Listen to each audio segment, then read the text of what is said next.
last couple of days. I would just like to mention a couple of things initially. One is that on the bottom of your screen, you have a choice of channels to get simultaneous translation. If you want to listen in Spanish or French or in English, you can choose your channel. So that's possible. We have a really very competent team of translators who are taking care of this. And we're very happy with their work, and we're very pleased that they're with us. In general, by default, you should leave your mic off because there could be parasite noise, etc. But of course, if you want to intervene and if you have mic privileges, you can open your mic.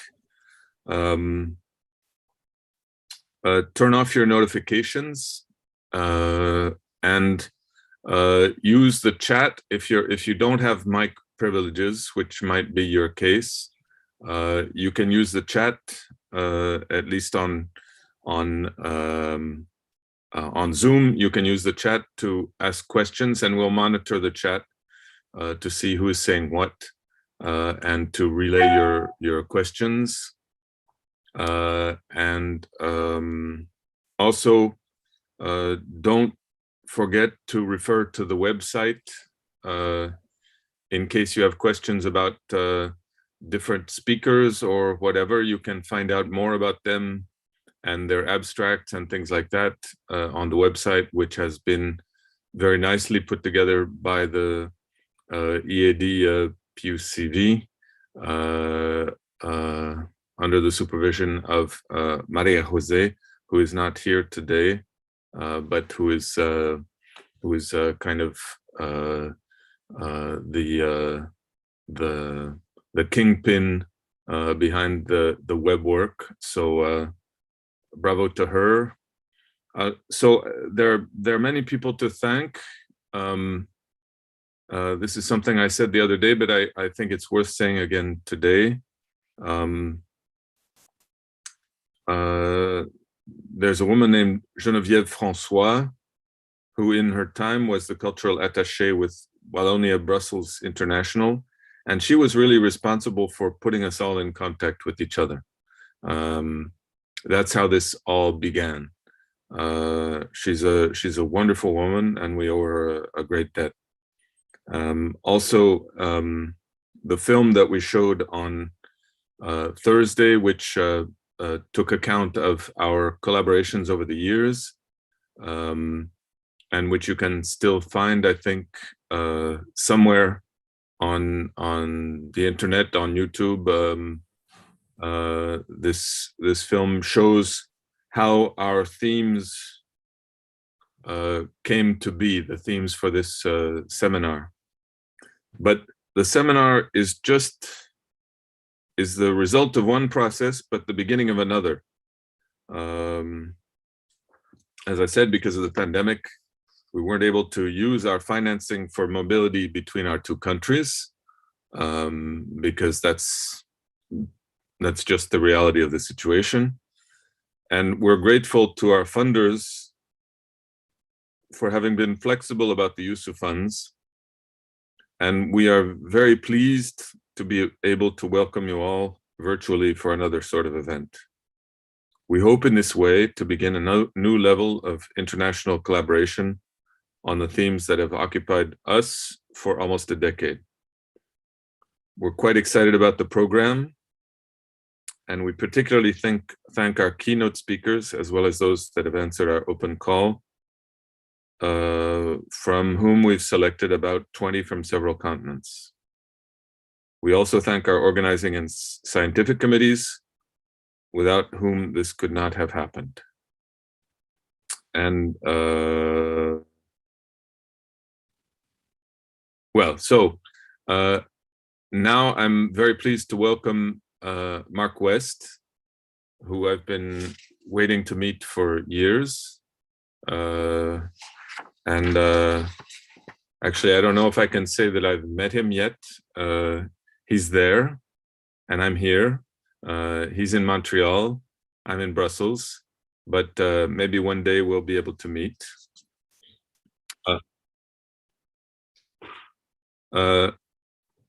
Mark West has taught students of architecture and civil engineering for nearly 40 years at universities in the US, Canada, and Europe, while working as an artist, inventor, builder, and researcher.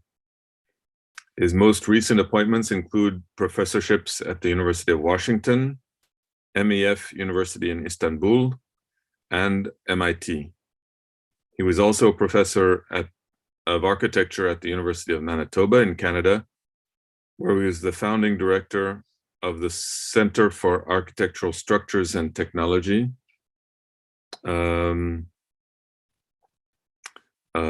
Also called CAST, which I think is a great acronym.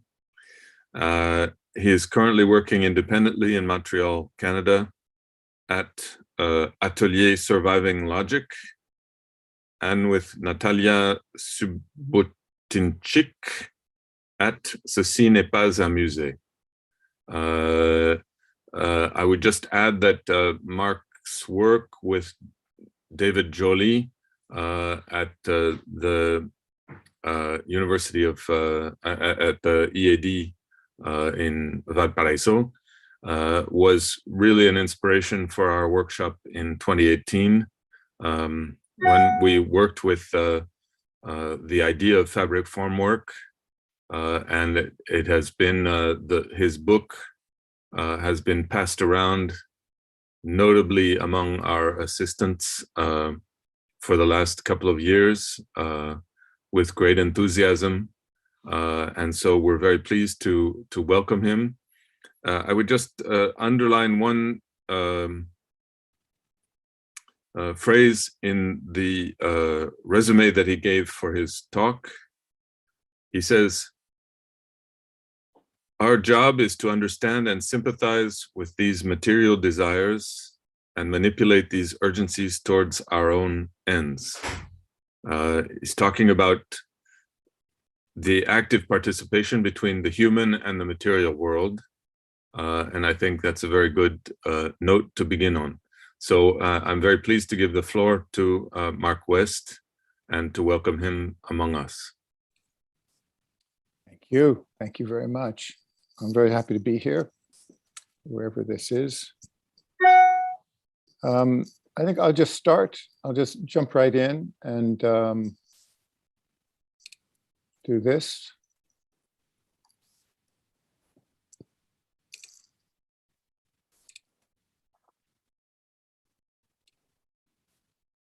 Here we go. Is that okay? So here's this book that I wrote. This book was my homework. It was a big homework assignment after almost 30 years of research with fabric formed concrete, flexible molds. And you know, the book, the largest chapter in the book is on connections. It's really a how-to book, technical information. There's lots of other stuff in the book, but all of the instructions about the techniques for construction that we discovered over the years, all of that was discovered through play and improvisation. When you don't know what you're doing and you're doing something new for the first time, really, that's the very best way to learn something. In all of this work, we used only flat sheets of fabric, and that was the builder's constraint, to make the construction as simple as possible. So everything that you'll see here is built with a flat sheet taken directly off the roll. This is a severe constraint in terms of geometry, but it's also really an excellent constraint. The other constraint is that we only used really primitive tools. Even a sewing machine was too complex. In a way, we eventually got rid of the sewing machine. So primitive methods, simple tools, making all of our techniques available to both high and low capital building cultures and building economies. And the other advantage of this is, of this simplicity, is that even unskilled students or unskilled workers, people unfamiliar with the materials and techniques, are able to contribute to the research and discover things in the work. So the sculptural work, I mean, I work as an artist also, so much of the early work was done in a sculptural way, so there's no program. It's just pure form and discovery. And that the sculptural work was done in small constructions, and we worked also in small models, as you'll see as we go farther on. The first full-scale tests were done in 1989 with students at Carleton University. So I'm just going to sort of go through a more or less chronological order the research that was done between myself and my students and some other partners we picked up along the way. So here are these students. Now we're doing the first full-scale fabric form columns. And, you know, when you don't know what you're doing, everything is a discovery. And in this work also, we had great freedom because we didn't know what we were doing. And this kind of research is really equivalent to shooting a shotgun against the wall and then drawing bullseyes around all the holes. Everything that happens is a discovery. And there's the great pleasure in that as well. But the second full-scale tests were done a couple of years later with students at another school in Bar Harbor, Maine, in the US. And this work began with small models, as usual, little small models, and this is then filled with plaster. And then what was learned in the models is brought to a full-scale test. And in this set of casts, we're using spandex, which is a stretchy material, like swimsuit materials, a combination of that and non-stretch woven polyethylene or polypropylene fabrics, geotextile fabrics. So the thing about these casts is because the materials are so active and flexible and plastic, the result is not so much an object as a kind of verb. They have a verb-like quality to them. They're the result of an event, and the event is solidified in the form. And in this, we find a new architectural language. It's one that's both natural and man-made at the same time, and perhaps primitive and sophisticated at the same time. This is a student's project. This is with the fabric formwork on, and that's with the fabric formwork off. These are like animals or vegetables or something. Strange eruptions and strange discoveries. In this work, we paid no attention to reinforcing or column sections, structural sections. We were concentrating only on testing the fabrics and testing techniques of connection and what would happen. So it's not a full investigation yet of structural concrete. But this is a choice to be made where you have this kind of freedom to test the most dangerous parts of the idea to make sure that there's nothing catastrophically wrong with the idea before you continue with the easier parts of the research.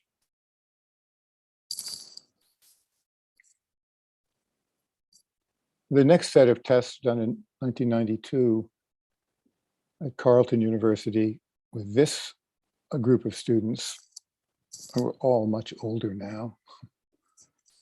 In this set of tests, we were concerned with structural section and reinforcing. So this was now full-on tests of structural members. And again, we begin with models. The students experimented with what they might want to try. That's the full-scale version of what we did. But because this was done in Canada and we would be pouring in the wintertime, pouring the concrete in the wintertime, we needed to build a laboratory first to enclose the work. So this was students building this playhouse.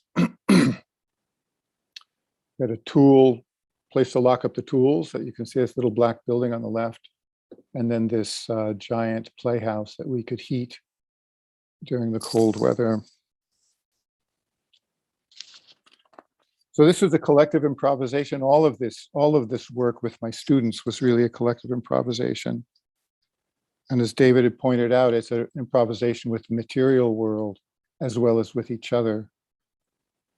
And I would say that for myself, it was also building this laboratory and working with the students in this way. I was improvising as a teacher. I had never taught in this way. So for me, it was an improvisation professionally as a teacher as well. And inside this building, we were continuing to use spandex. Excuse me. It's very stretchy material. It's really impossible to predict, nearly impossible to predict what will happen. Here you see that these things getting filled with concrete. You know, the major question, one of the major questions was, you know, is the fabric strong enough to pour concrete in it? And it turns out that the fabric is actually the part that almost never fails. It's really rare to get a failure in the fabric. It's usually in the rigid parts of the mold rig or in the connection to the rigid parts of the mold rig where the failures occur. Now, I'd like to invoke Bruno Latour's definition of a laboratory here. Bruno Latour says that a laboratory is an enclosed space separated from the larger world in which a large number of mistakes can be made in a short period of time. So this embrace of mistakes is absolutely crucial in a research program like this. It's the way to discover something. The engineers don't work in this way. They're working on a scientific method with very close constraints and very limited parameters. But working in an improvisational way, your constraints and boundary conditions are actually discovered during the work. And it's the mistakes that are the richest fruits of the work. Comes from all of the mistakes that you make. That's a very different state of mind from other kinds of research, other kinds of academic research. This is a project that I did in New York City at the Storefront for Art and Architecture. So there was an exhibition of my drawings, and myself and Araya Asgadam, a student of mine. There's Araya. We poured concrete from the inside of the building through the wall to the street outside. And you can see from that these are completely improvised things. They're just, there's no serious reinforcing in them, just a couple of wires to hold things together. But we have great freedom in how we manipulate the molds. And here again, you can see that these things are verbs as much as they are nouns. Their embodiment of action. You can feel it. The affect is verb-like.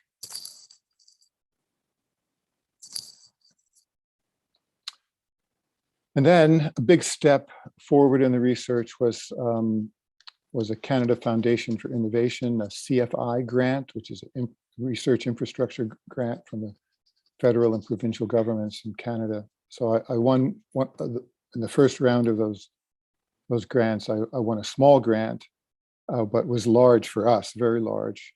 not large enough to build a building, but large enough to get started. And this building is an improvisation. It was built with donated time, labor, expertise, and materials from over 100 different companies in Winnipeg and Canada.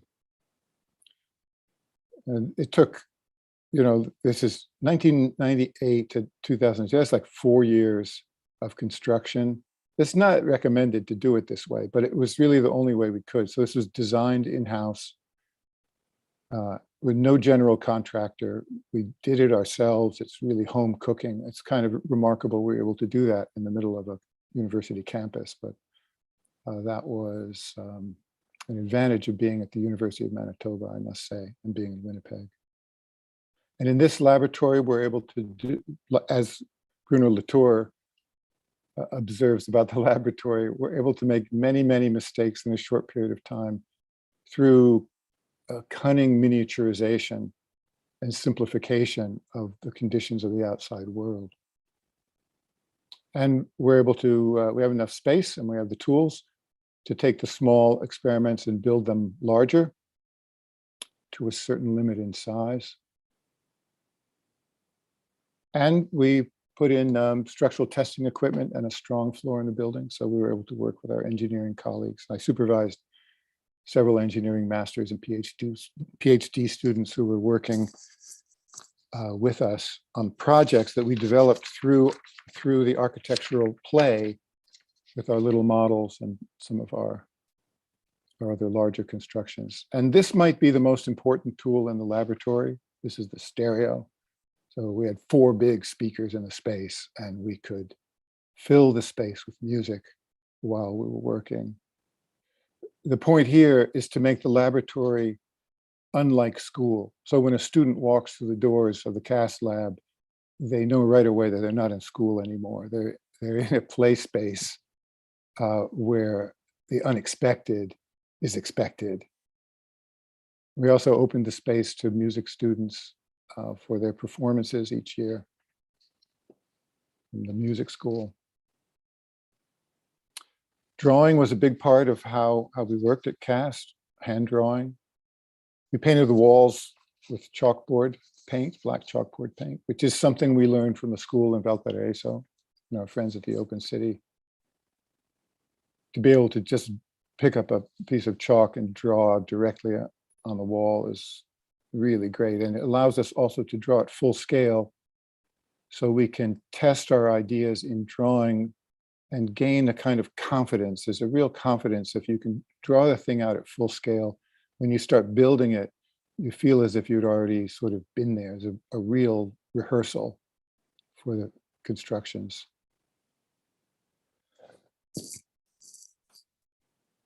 So here's the general routine. We've got some kind of rigid boundary conditions and then a sheet of fabric, and we make a miniature model, maybe at 1 to 10.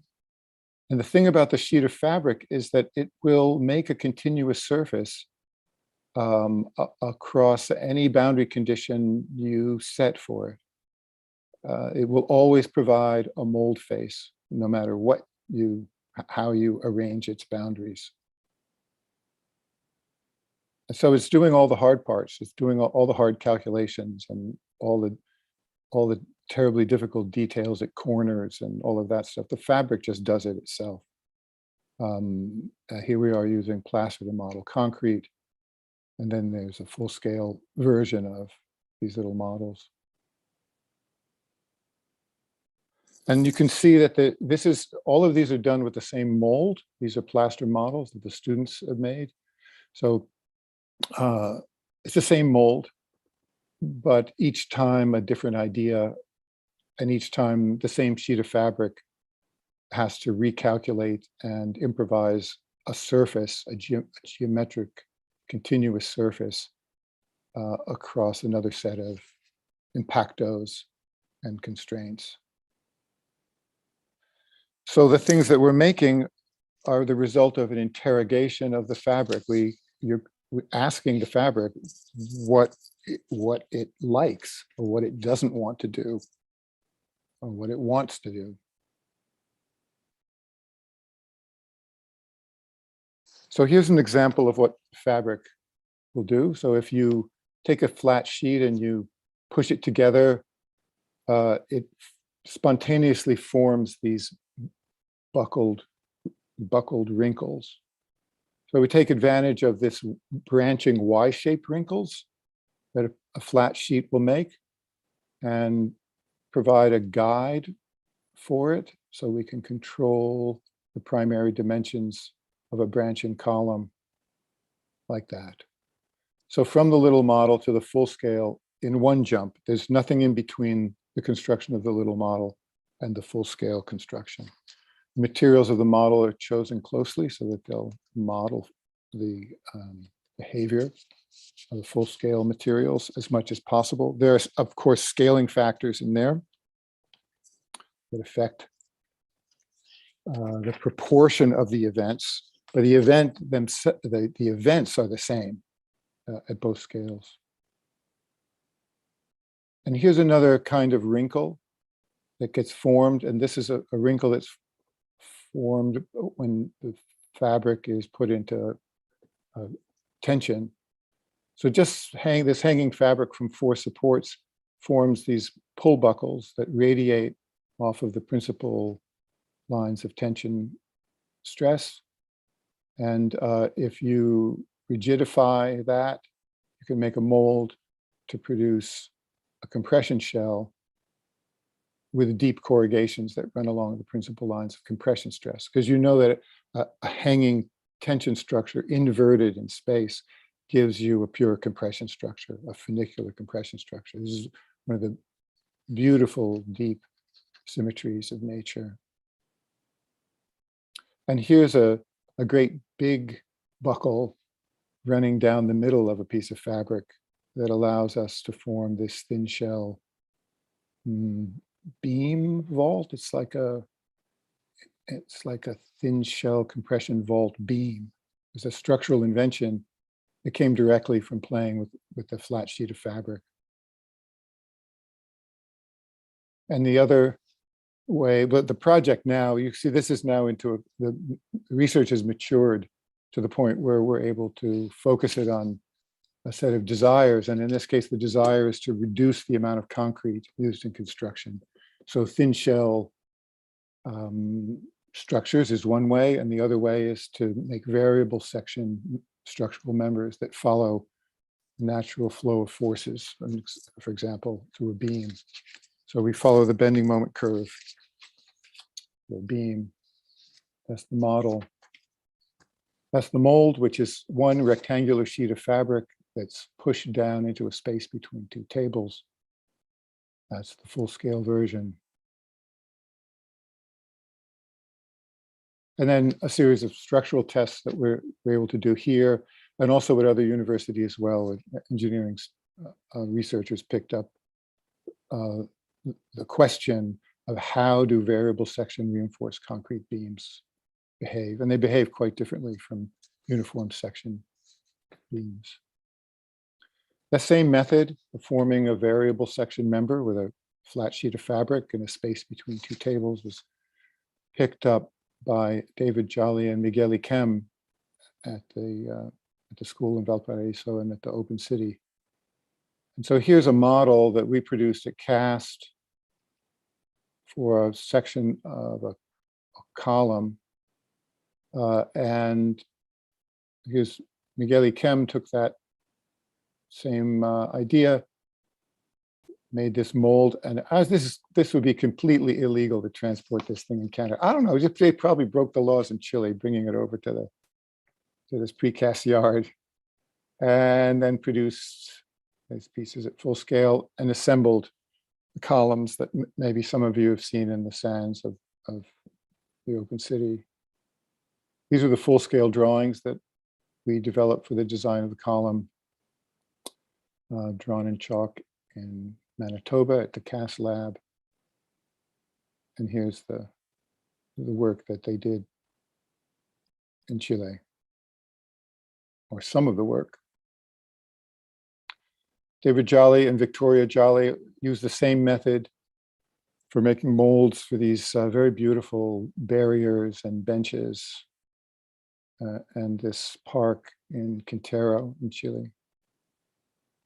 Now, the problem here, you see, is that it's very easy to use this open trough. Fabric is very happy to provide you with the mold, but it's the piece at the end that closes off the mold. That's a bit of a puzzle. How do you know what that shape will be? Because you need to provide a rigid barrier at the end, a bulkhead at the end. So we had our engineering friends do some calculations about what the shape of the membrane would be. And then I took those drawings, computer-generated curves, and in transferring that onto a piece of plywood, I used a spline to draw at full scale the same curve. And it turns out that the spline took exactly the curve of the pressurized mold with no assistance. It already was the same curve. So this is another deep symmetry of nature, that a pressurized vessel, the curve of the pressurized vessel like that, will take the same curve as a spline. So we're able to, we don't need the computer. We can just take a spline and put the spline in the same condition as the fabric skin and draw the curve for the end of one of these open trough molds. There's a wall that was built by myself, Victoria Jolly, and some other students in the open city. Another improvisation using standard wall construction techniques as you would normally build a wall with plywood molds in Chile, but with a simple addition of a fabric skin that's allowed to bulge out or be pushed into the wall section. And then, of course, David and his students have taken some of these ideas and done their own research and developed their own work. I'm not going to speak about that, but they've done many, many interesting things. So that's a whole other thing that David and Victoria could probably talk about much better than me. One more wall project, which was done for Byung-Soo Cho Architects in Korea. This is the finished building. This is the method sent to them. They requested assistance for how they might be, like, could we do this in fabric, these walls? I said, sure, try this, try this. We built some models for them. They did some test constructions. I sent back JPEGs with notes to them, and then they built it at full scale. It was extremely simple to do. You know, we sent them, they were unclear about the fabric, so we sent them the fabric. They had very good builder who was not afraid.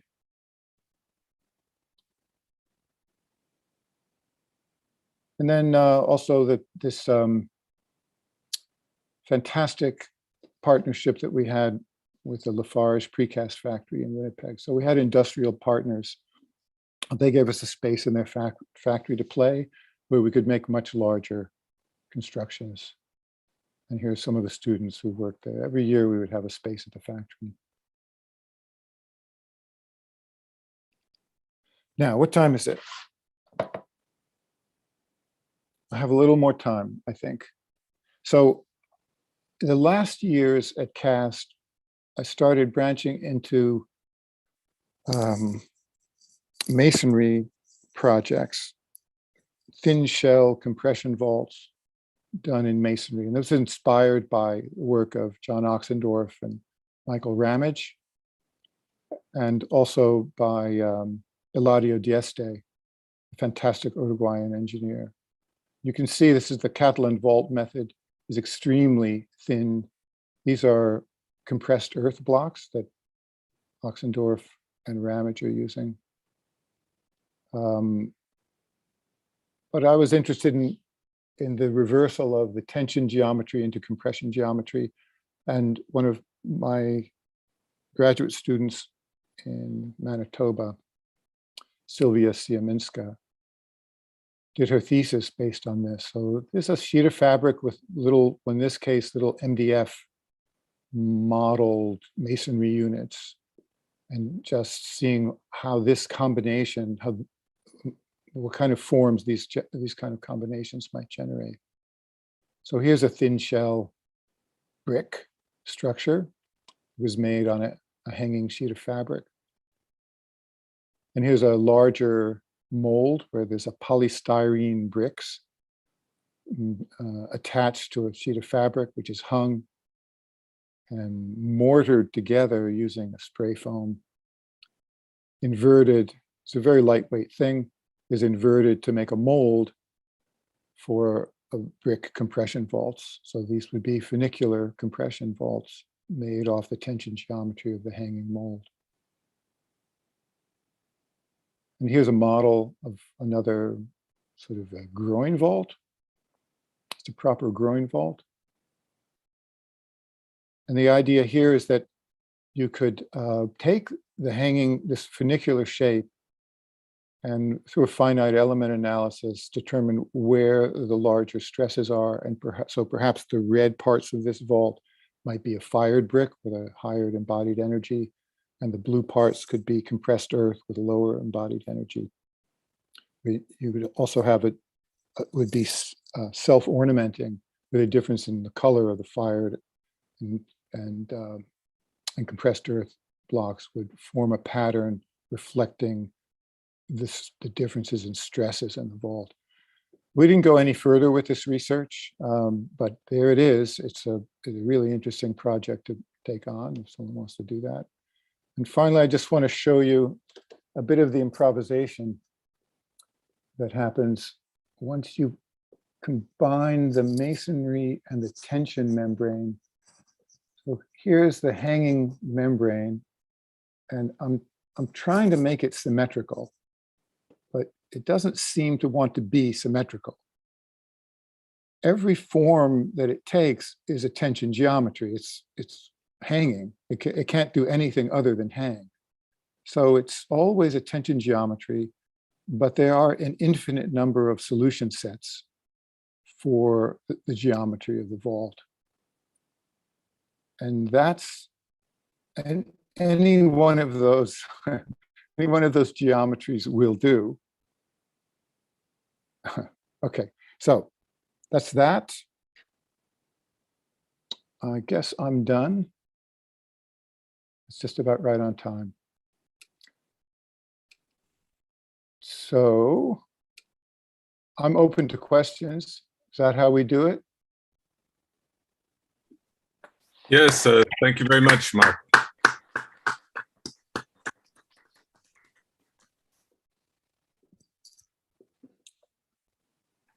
Okay, so we can, I don't see any questions in the chat for the moment. If anybody has questions who doesn't have access to their microphone, they can ask questions in the chat. I just have two remarks. One is your insistence on verbs and nouns. I have a colleague for whom I have a lot of respect, who says that architecture should be a verb. To architecture. It should exist. It doesn't exist. And the other is a kind of resonance with Louis Kahn.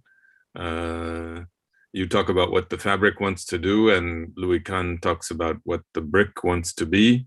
I think these are really profound insights into our relationship with the material world. So I'm very impressed, and all I hope is that one day we'll be able to invite you out here for a workshop, so that we can have some fun and play loud music in the workshop, and we'll do that. So now I open the floor to questions for Mark. Anna raised his hand, David. Sorry? Anna. Okay, Anna. Hello. It's a pleasure to listen to you, Mark. I kind of know very well your work. I think everybody knows. But I was impressed today with some concepts that are not questions, but maybe I want to highlight. One of them is this idea of architecture, not only the work that you do, but maybe we can think about architecture in broader terms as an action embodiment. That, I mean, it is a form that arises as a result of an action and is not pre-designed. And another thing that interests to me are this kind of magic thing that in your work, it seems like there is you told us, it's a kind of cross-scale symmetry in which it's a kind of a fractal behavior of this material that you can translate in different scales without almost any transition. I know that there is a lot of work in the middle, but we can see that as maybe as a natural pattern, as, for example, engineers see the see the behavior of rivers in a laboratory, and then, well, it's not the same because it's science, but or Mandelbrot, math. So I was really thinking about that. It was very interesting. Thank you for your lecture. It was a pleasure. I think it's probably important to say that the form or an architecture as a result of action it's always the case. It's not just when you're using flexible and plastic materials, but if any one of us just looks around at the space that they're in, everything you're looking at is the result of an action. They're all verb-like. And the reason that we don't think of it that way generally, I suppose, one is just by pure habit. We're used to seeing prismatic solids in our architecture. So it's easy for us to forget that they're the result of generally of material being moved through a single axis mill. And a single axis mill will produce prismatic shapes. So it's, or extrusions for that matter, it's this kind of a single axis mill. And that's the action, that's the default action of an industrialized building economy and a building culture. And because of that action, we end up with this vocabulary of an architectural language that we're all very familiar with. It's easy to forget that everything is the result of a flow of forces. And that's, for me, that's been my personal struggle, is how to perceive the world as the result of a flow of forces rather than a bunch of objects in three space. And I was taught to think of it as a bunch of objects in three space in architecture school. That's how we've been taught, I think, in general, when it's much more beautiful than that. Okay, I have a question from David Joly. Hello, David. I don't exactly know how it got to me. I think it came by WhatsApp or something. He asks, have you done some structures reinforced with a carbon or glass mat fiber? Yes, we have. And the nice thing about the flat sheet mold is that whatever shape you get, you can reinforce with a flat sheet of glass or well, let's say glass fabric. So the glass fabric in the flat sheet will take the same shape as the mold flat sheet. So even though it could be very complex with lots of buckles or wrinkles, the reinforcing will follow it. This is one of the great advantages of limiting the materials to flat sheets. Simplifies the entire reinforcing process. And carbon and glass, I mean, those are very well understood now because of the engineering research. They're very well understood how they work as reinforcing, so that it's now completely available to us as a reinforcing material.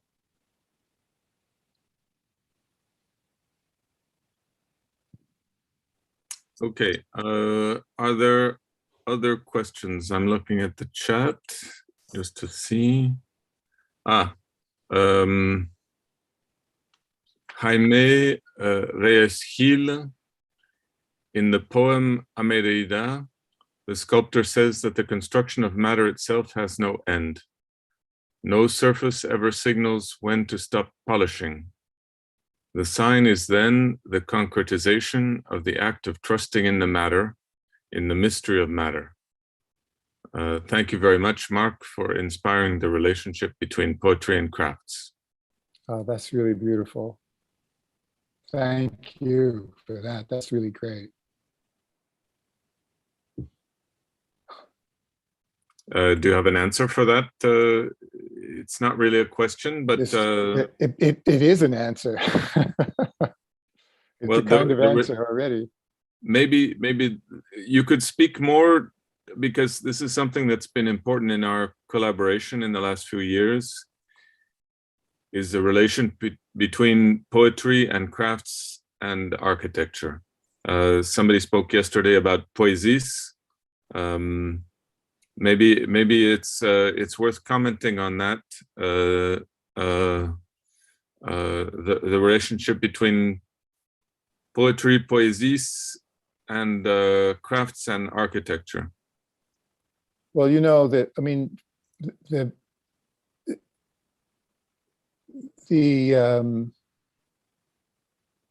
for me, it's the affect which matters. In any art, it's not so much the idea or even the craft, it's the affect. So it's how it's received, we could say emotionally or spiritually, however you want to put it. It's the affect which is the content of the art. And so that's the poetic condition. You may not understand the poem, but the poem moves you. Or we could say you need not understand the poem for the poem to move you. It can move you in mysterious ways, and the material world has quite the same capacity also, to be moved by something without understanding why you're moved by it. And so it's something which is found in the world or found in the construction that you make. And that's the odor that kind of follow in the work. You can always say, hotter, the game of you're getting hotter or you're getting colder, this kind of game where you somehow follow towards the heat. Yeah. I see. Yes, very good. Okay, I see that there are two raised hands. There's Christine and Penelope. Who wants to speak first? Christine? No, it's just because yesterday we talked about places where we unlearn, courses here where you talk about places where we can make mistakes. And we were wondering here how the students are still willing to go back on the benches of the other courses, and how this energy in just one course can contaminate a whole, let's say, traditional faculty. Is there a collaboration between the courses? Is there a kind of politic in the faculty that holds the project all together?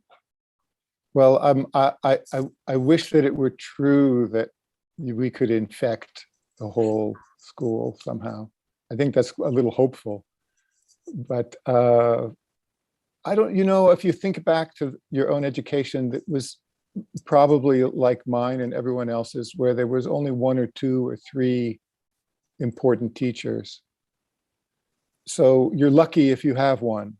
You're lucky if you have two, even more if you have three. But we can't expect more than that, I don't think. and not every student who worked in the CAST lab enjoyed it or understood what was going on. It was not for them. They found a teacher somewhere else of a different kind for their own, for their own life. So, yeah, I don't expect to move the whole world. It's quite a small and modest ambition to try, give the offering that you can for whoever is there to receive it. Thank you. Okay, Penelope. Hello. Hello. Hi. Thank you so much for the talk. It was really inspiring and really nice to see the explanation of all the journey.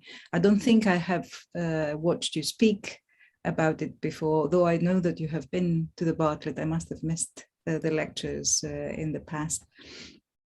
But something that triggered some thoughts is that relationship between drawing and the forms that are made. And I was really taken by the one-to-one drawings on blackboard, which in a way, they somehow remind of very early drawing practices of the Masons in European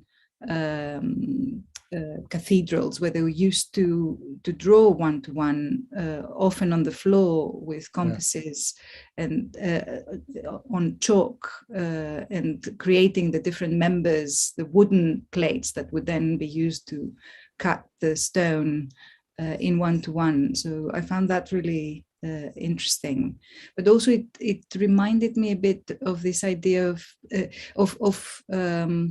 a film, an early film by Lars von Trier called Epidemic, where the film begins with the filmmakers actually drawing on a blackboard, discussing the film and the plot, but an epidemic breaks out and all the references to that original plot start changing, but the use of the blackboard as something that has this bodily presence and describes something that is projected in the future, but can also be altered by the way that the object that it describes develops. So I was wondering if you could reflect a bit more about this relationship between drawing and the final result and the relationship between the two. Does the drawing affect the object, or does the object then influence the drawing? Well,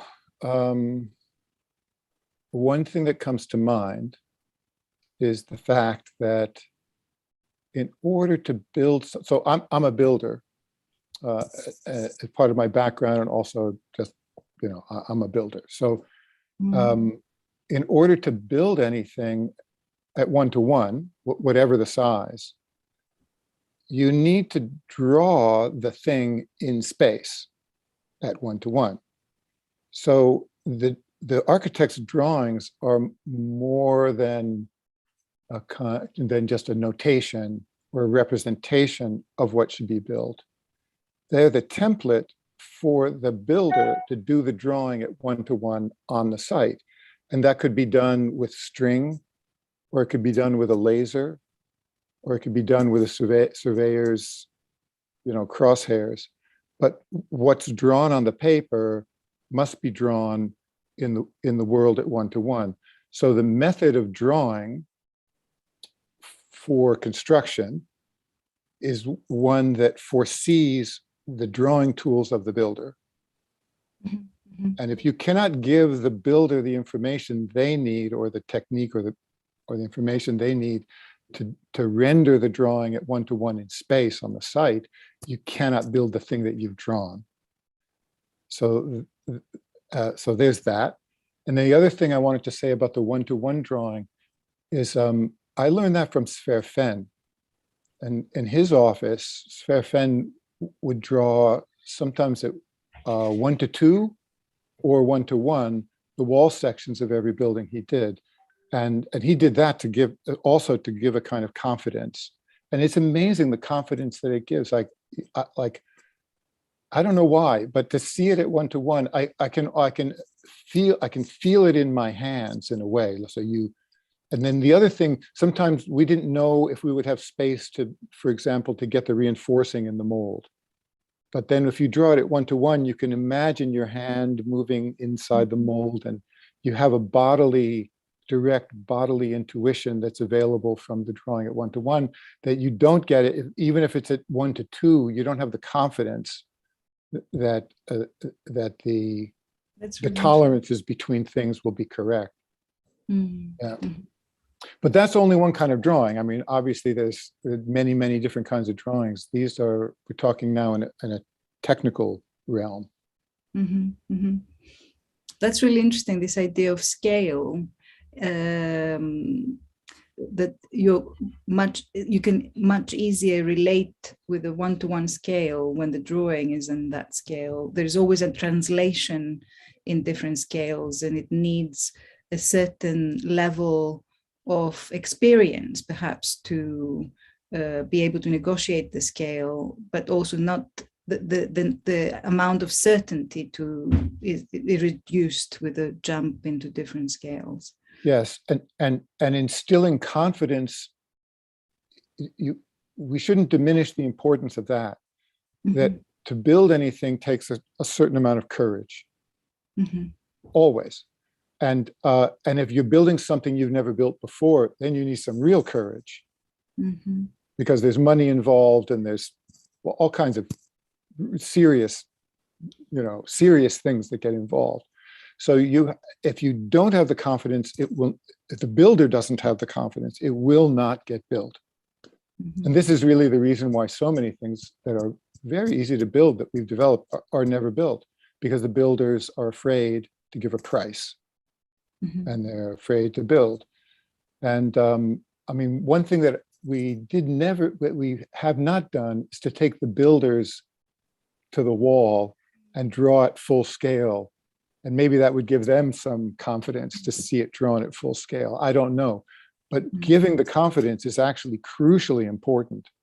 It's a mm-hmm. crucial, that state of mind is a prerequisite for any kind of construction. Okay. Thank you very much, Mark. I propose that everybody gives him a good clap. That's it. It's a lovely old world tradition. Yes, and old world as in pre-COVID.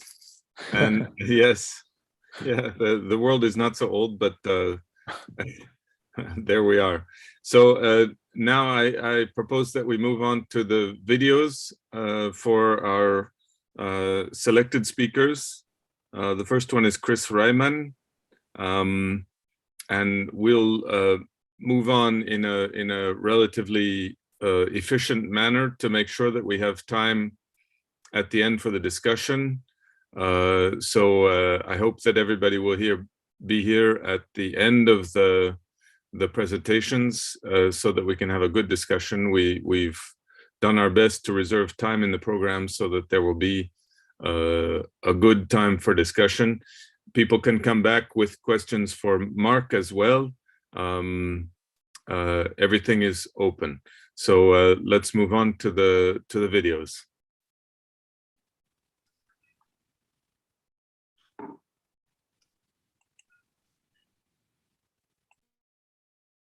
Hello, thank you for having me. I'm Chris Reimann, and I'll be presenting my paper, Improvising Collaboration, Framing the Collaborative Process as an Ensemble Improvisation in Interdisciplinary Research.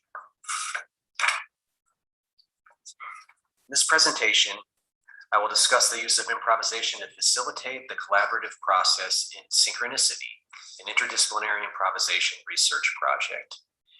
Centering on improvisation as the nexus point between disciplines, the collaboration itself becomes the medium.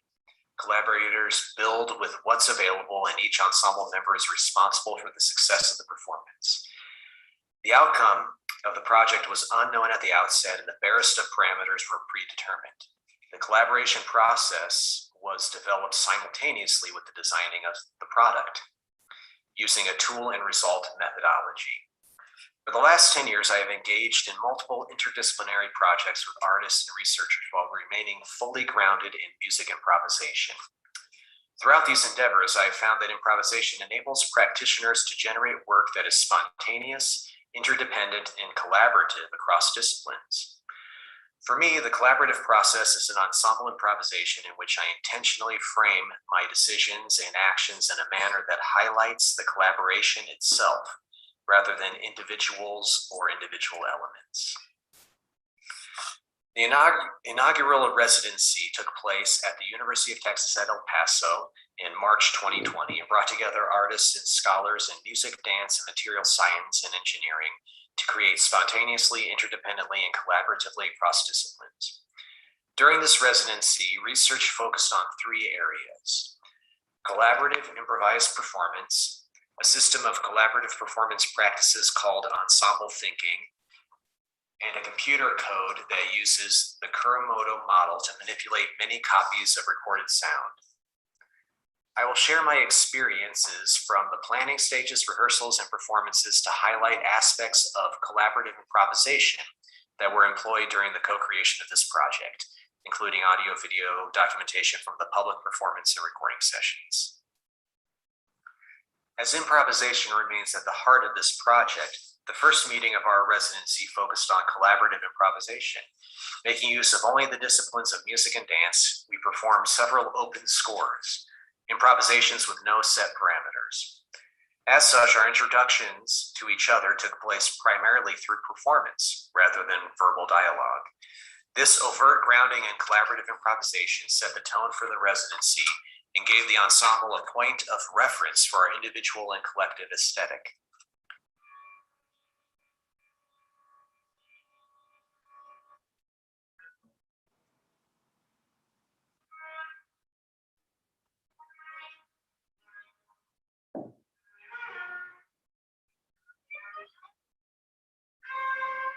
Even without set parameters, the ensemble functions like an organism, shifting dynamically and often collectively to create distinct episodes that highlight particular ensemble members.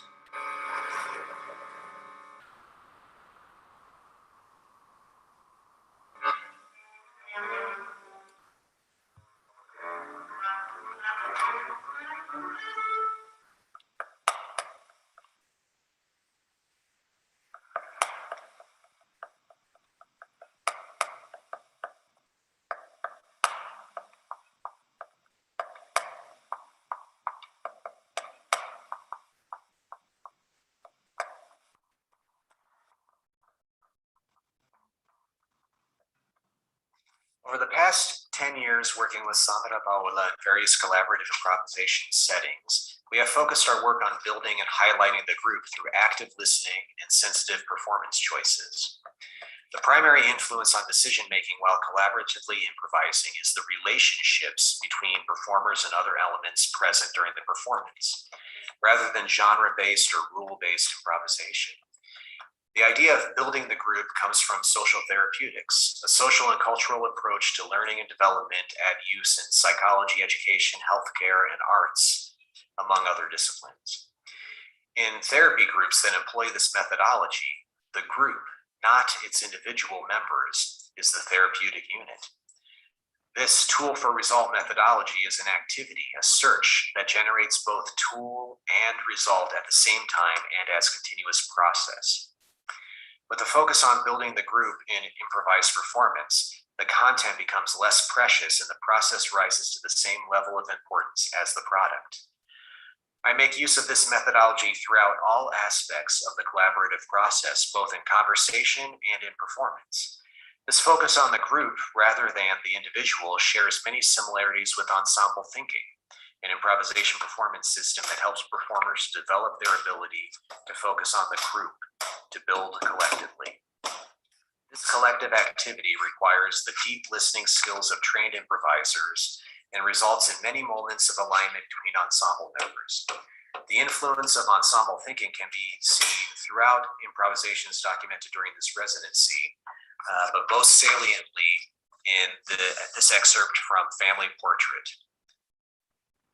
Inspired by one idea, an ensemble thinking concept in which all the individuals agree on and exhibit one spatial idea, we created a score dictating that the ensemble members work with a single predetermined movement throughout the improvisation.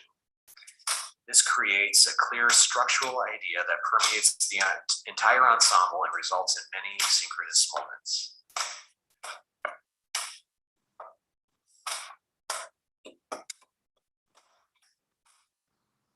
Over the years, Armin Bowen has written code that makes use of the Kuramoto model, which we ran in Super Collider, a free and open source platform for audio synthesis and algorithmic composition. We would alter the degree of synchronization of audio buffers with a Moog Theramini MIDI controller, with the two antennas typically assigned to pitch and volume now programmed to affect synchronization and noise. Like many interdisciplinary collaborations involving dancers and technology, our first impulse was to translate the dancers' movements into sound. However, in rehearsal, we were quickly reminded how unreliable these systems can be, and more importantly, how confining it is for a dancer to attempt to manipulate sound through their movement, especially through interactions with an immobile object. While extensive work with this mode of performance would most definitely be fruitful, our work pointed starkly to the fact that dancers are dancers and that their movements are valid in their own right, not something to be translated and fed back into the performance via technology. With this in mind, I decided to operate the Theramini myself while Armand focused on coding to enable the dancers the freedom to perform fully in their discipline, interacting with each other and the musicians. Though I gained some rudimentary working knowledge of the program to enable me to better understand possibilities, I intuitively approached the code, computer program, and digital interface as a musical instrument to be explored. I embarked upon an improvisational activity to discover techniques to achieve particular textures though the results were always somewhat indeterminate. Staying grounded in improvisation, we focused on recording buffers, audio files roughly 1 minute long, of improvised performance in the moment right before manipulating them in an improvisation. We treated this process as part of the performance, the improvisation beginning with recording a buffer and that recording being manipulated through a performance to varying degrees of discernibility. The single stereo file was duplicated 4, 6, or 12 copies based on our aesthetic preference, with the performer manipulating the synchronization and noise.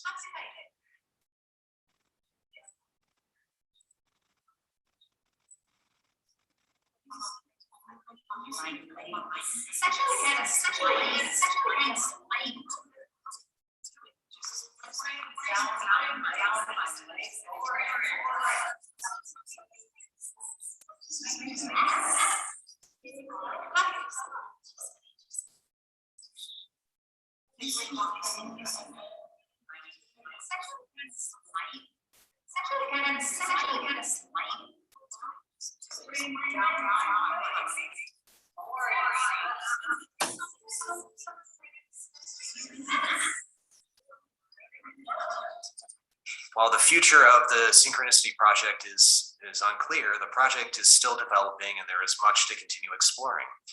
With expertise in improvisation, ensemble thinking, and synchronization, as well as the sensitivity to co-create, this collaboration is ripe for many future iterations building upon the work already completed. Thank you.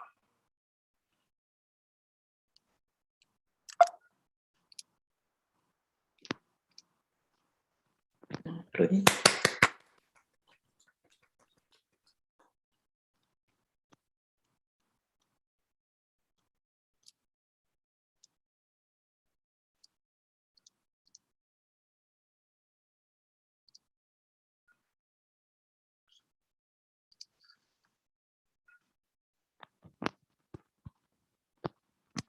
Hello, I'm Noémie Châtaignier. I'm a PhD student in ethics and design at Université Paris-Saclay. First, I would like to thank you for having me and to notice you that I'm going to read my paper because English is not my native language. So my intervention is based on the analysis of an action research in ethics and design conducted with and in several nursing homes. The research questions the experience of bereavement during the COVID-19 pandemic and considers the co-design of a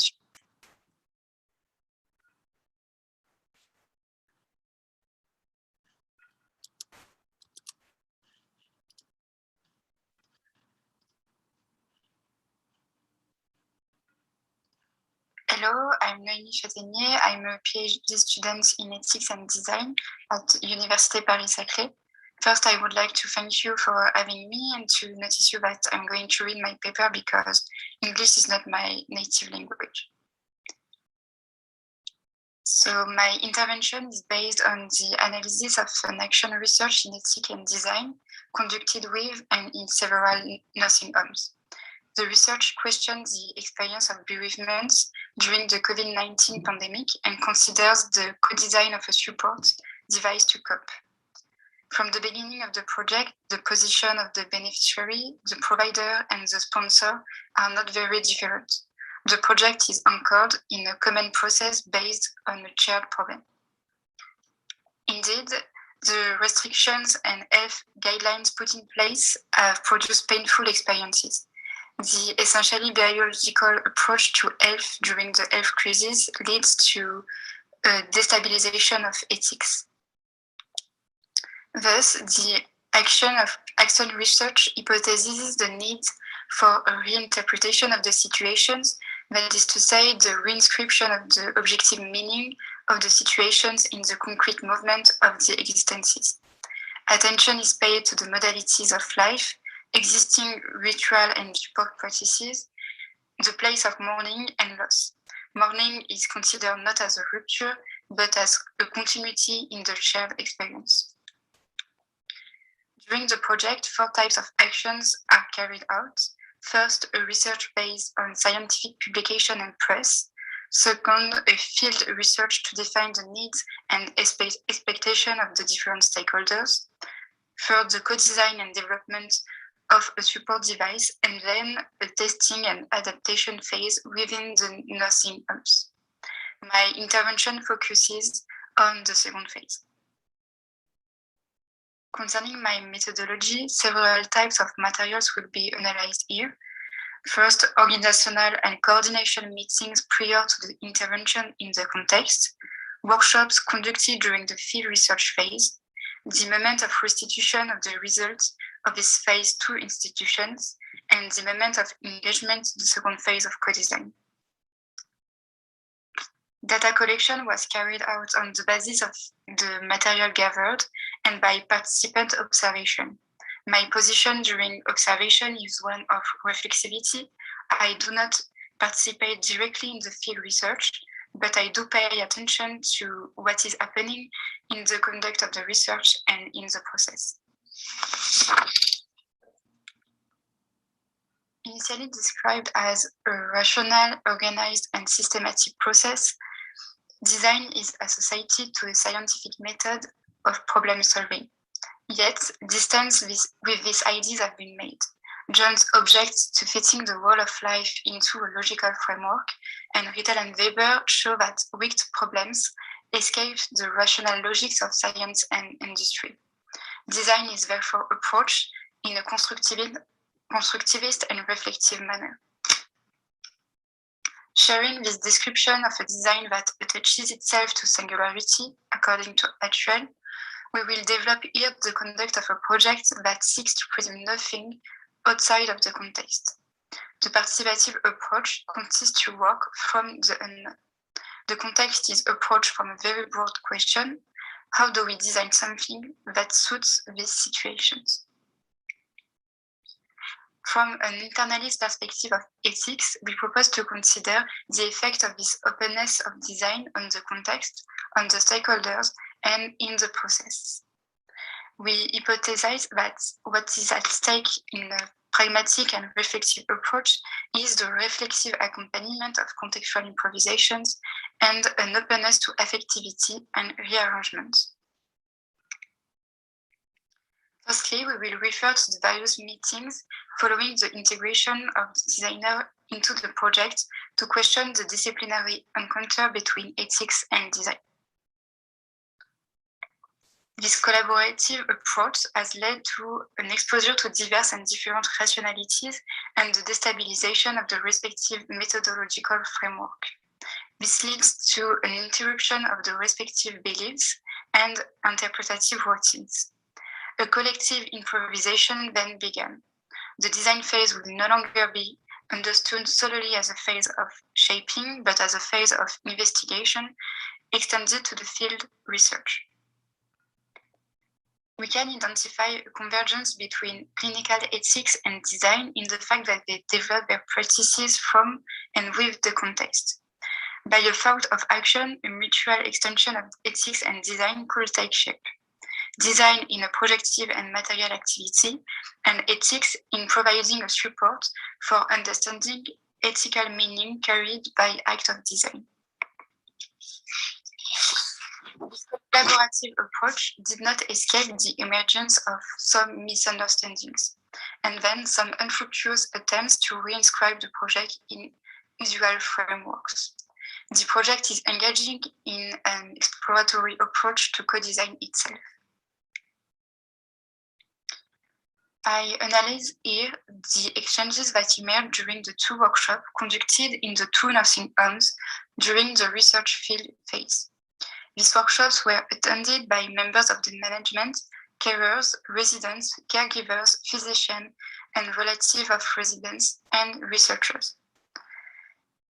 The project thus refers not only to the participants as users of the design product, but as stakeholders of the design process itself.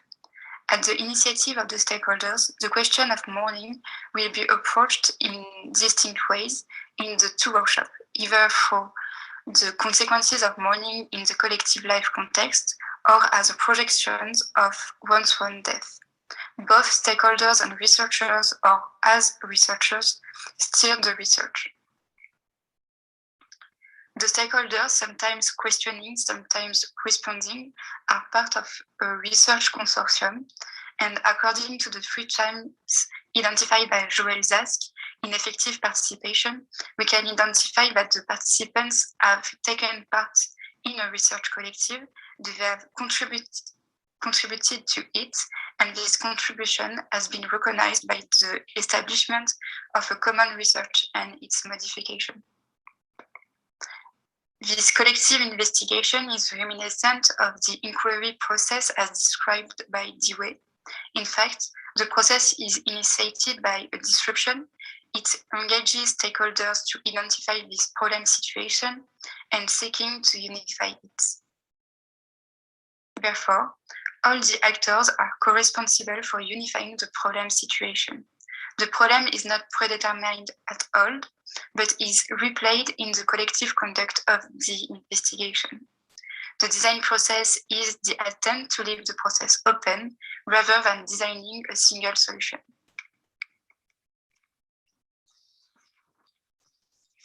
In this third moment, we would like to highlight the events that required an ability for improvisation, readjustment, and mobility. During the workshops mentioned above, some exchanges have deviated from the linear progression of the field research. For example, presence of the designer was questioned from the very first moment of arrival in the context, perhaps because of the common imaginary of the discipline which does not quite meet its actual practices. Also, conflictive exchanges have emerged between a resident daughter and a physician on the dignity of the end of life, between a resident and a resident daughter concerning her level of involvement in the question of mourning and death. Other interactions were also withdrawn with the issue. Admitting other forms of participation in the design, here agonistic participation, allows a plurality of voices to be involved. The openness of the design process has caused its own suspension and modulation. But this openness also maintains an abstraction of the project and its progress. This blind spot came up against the culture of health institutions whose organizational logic is oriented toward planning and are not very open to managing the uncertainty. At the time of the restitution of the results and the engagement in the next phase of co-creation, the members of institutions present were resistant, almost opposed, to modality proposed by the researchers. This was followed by negotiation for a contextual reconstruction of the working frameworks. To conclude, this action research aim is to help cope with bereavement situation through capacitation. Through the collaborative process, there is a similarity between the aim of the design product and its process. In fact, conducting a design process from and with the context and its stakeholders is not just about a better understanding of the needs. To illustrate my point, one of the residents present at one of the workshops demonstrates reflexivity by questioning her position in the action research and in the same time in the institution. Her participation in the design process could echo for her the responsibility that every resident can hold in institution. This effective participation that has sometimes occurred may have allowed an empowerment, or according to the word of Zask, a full realization of individuality. In the context of care, this participative design process has involved all the stakeholders in the design process, but also in a community of healing, as said by Michael Esther. As active participants, stakeholders contribute to this community by transforming the individuals and the institution. Here, perhaps, lies a form of retribution of the participation engaged. Thank you.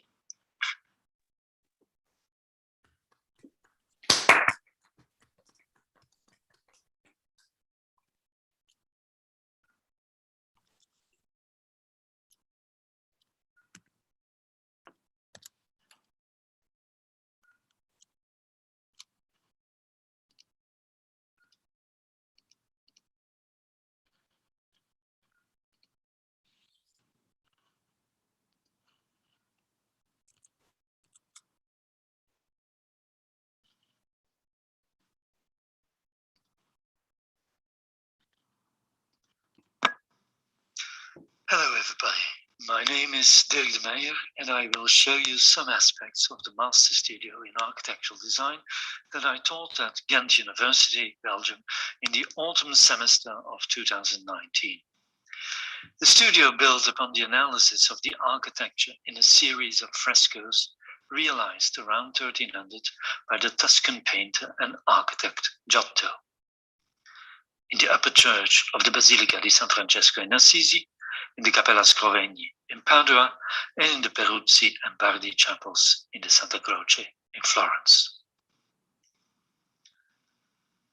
The project started from the presumption that Giotto's buildings, while verging both on the vernacular and the classical, always imply a very precise idea about architecture and about its interaction with the life and the acts performed within it.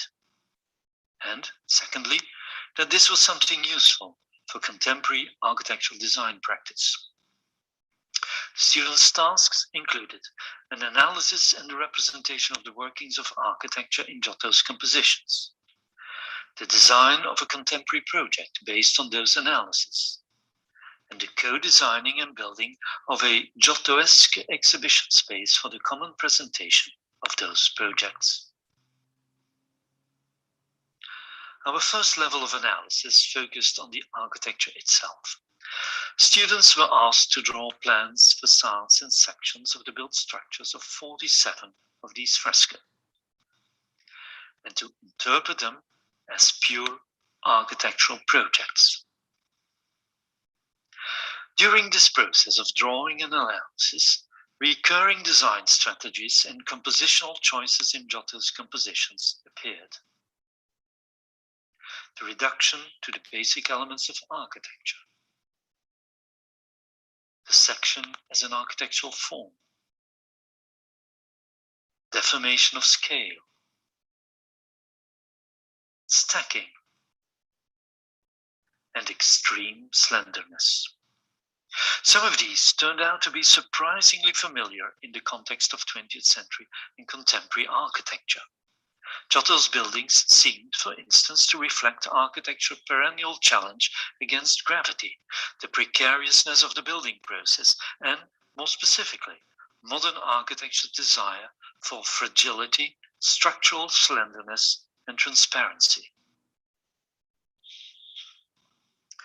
Other aspects of the fresco compositions were exemplary for recurring themes throughout art and architectural history, such as the baldachin as a device for defining space and framing and emphasizing a ritual or a ruler's importance.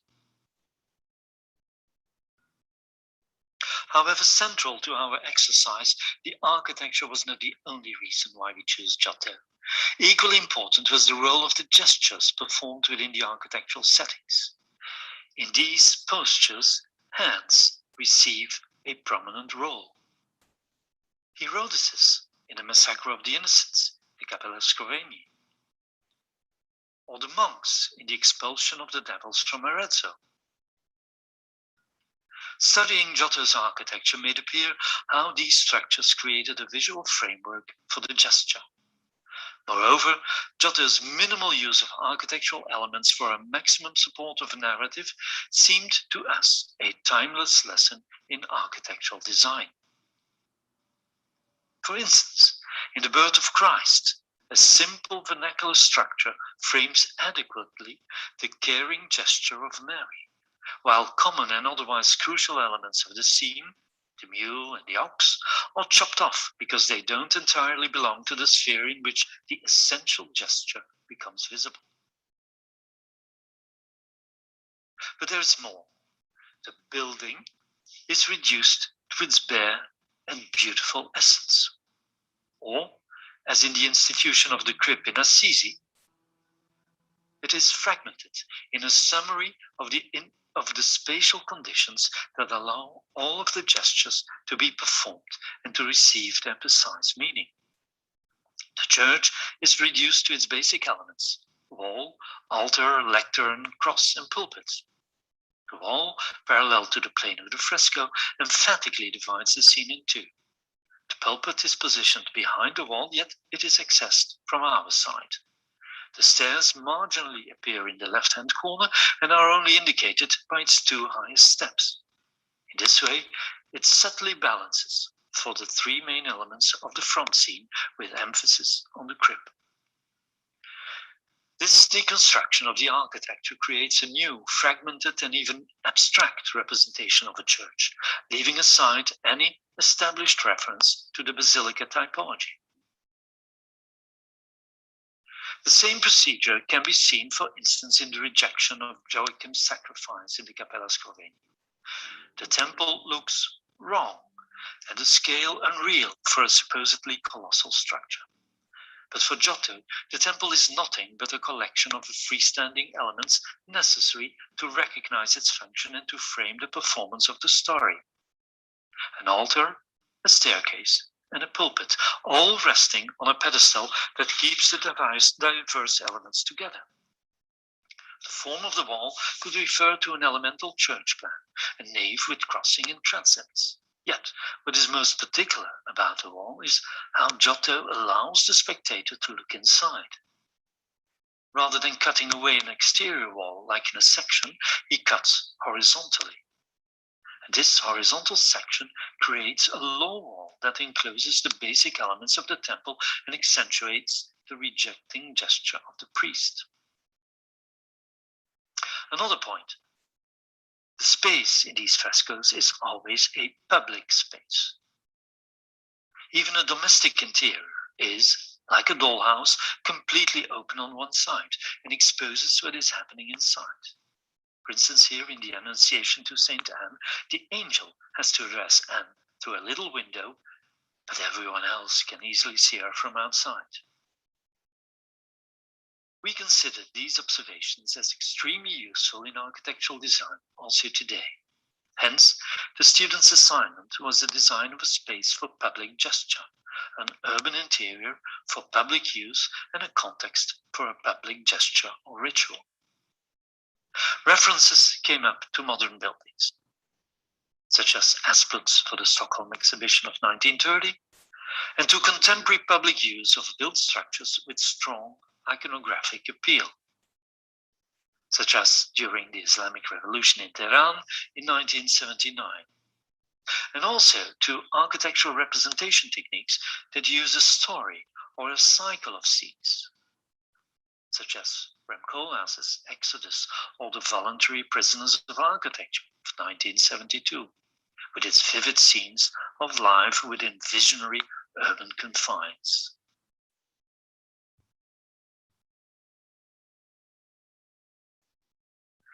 The way in which the students' projects were presented had to echo the nature of a fresco cycle, a public message in a public space executed by a group of people. As such, it is the most public form of painting, and it entirely envelops the viewer. The alfresco technique was replaced by a more attainable one that emulated the materiality and thickness of the fresco. A layered collage in materials such as cardboard, paper, wood veneer, etc. on MDF.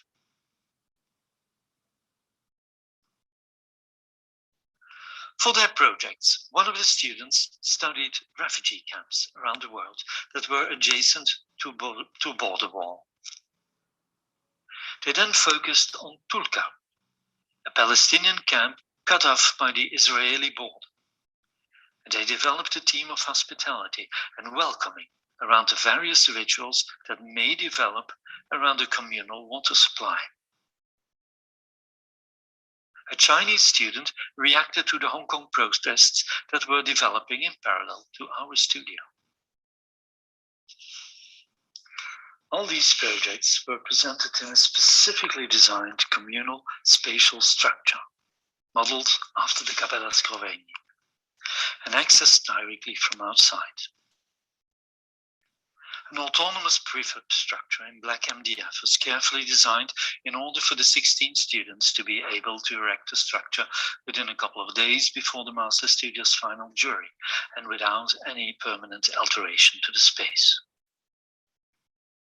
The 5 wooden balls are clamped between the existing columns and pilasters in such a way that the columns and vaults become part of the space. Each wall holds 4 or 6 large panels and 6 or 9 small ones, and each team of students was assigned 2 large and 3 small panels. By creating window openings in the left wall, the structure becomes asymmetric, like the Capella Scrovegni, and through them, occasional passerbys get a glimpse of the colorful frescoes inside the chapel. In this way, the form of the final presentation also reflects the fresco's public notion of painting, a public message in a public space executed as a communal effort. For that effort, I thank my assistant Eve Books and the 17 students who all participated with great enthusiasm to this studio. Thank you very much.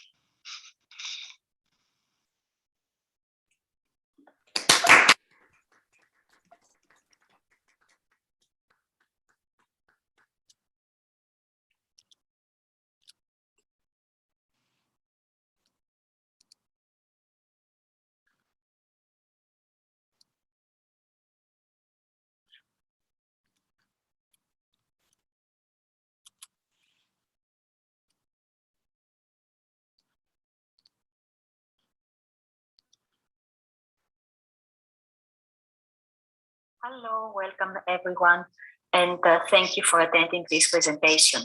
My name is Eva Fotiadi. I am a historian and theorist of contemporary art and design, but today I am going to talk on behalf of the art initiative The Other Abilities, and about the current project, which is a research in sensory translation in art, and the pilot project is titled What Do I Hear?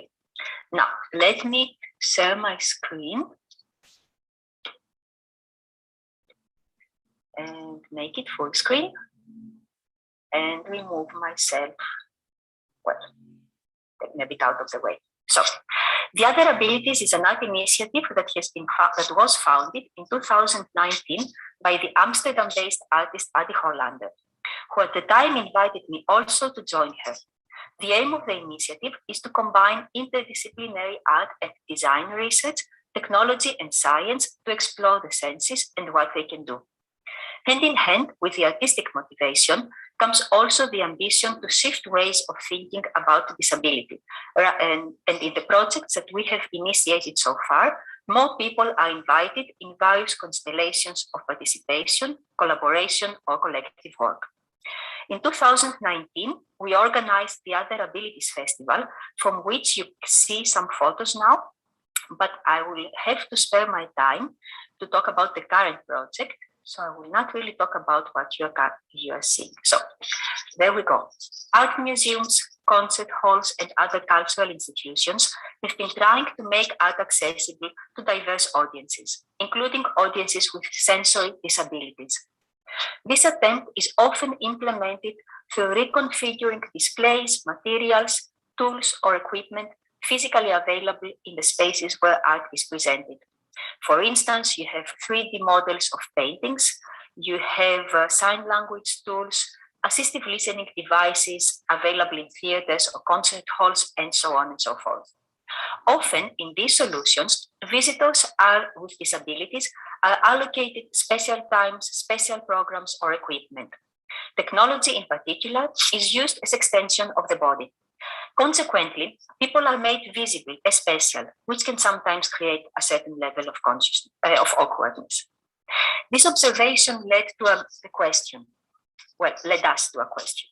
What if one would equip the architecture rather than the body with technological tools that could improve access to artworks by means of sensory translation?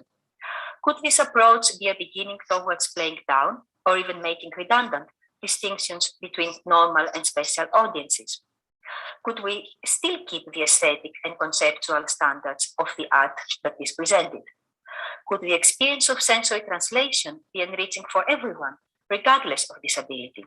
And eventually, could sensory translation tools for the architecture, once available, be there also for artists to create new works with? So what do I hear is a pilot project of the long-term research we titled Sensory Translation in Art. The pilot focuses primarily on translating audible sound to vibration. To experiment with this vision of equipping the architecture rather than the body with special technologies, the Other Abilities teamed up with Vibra Fusion Lab in Canada.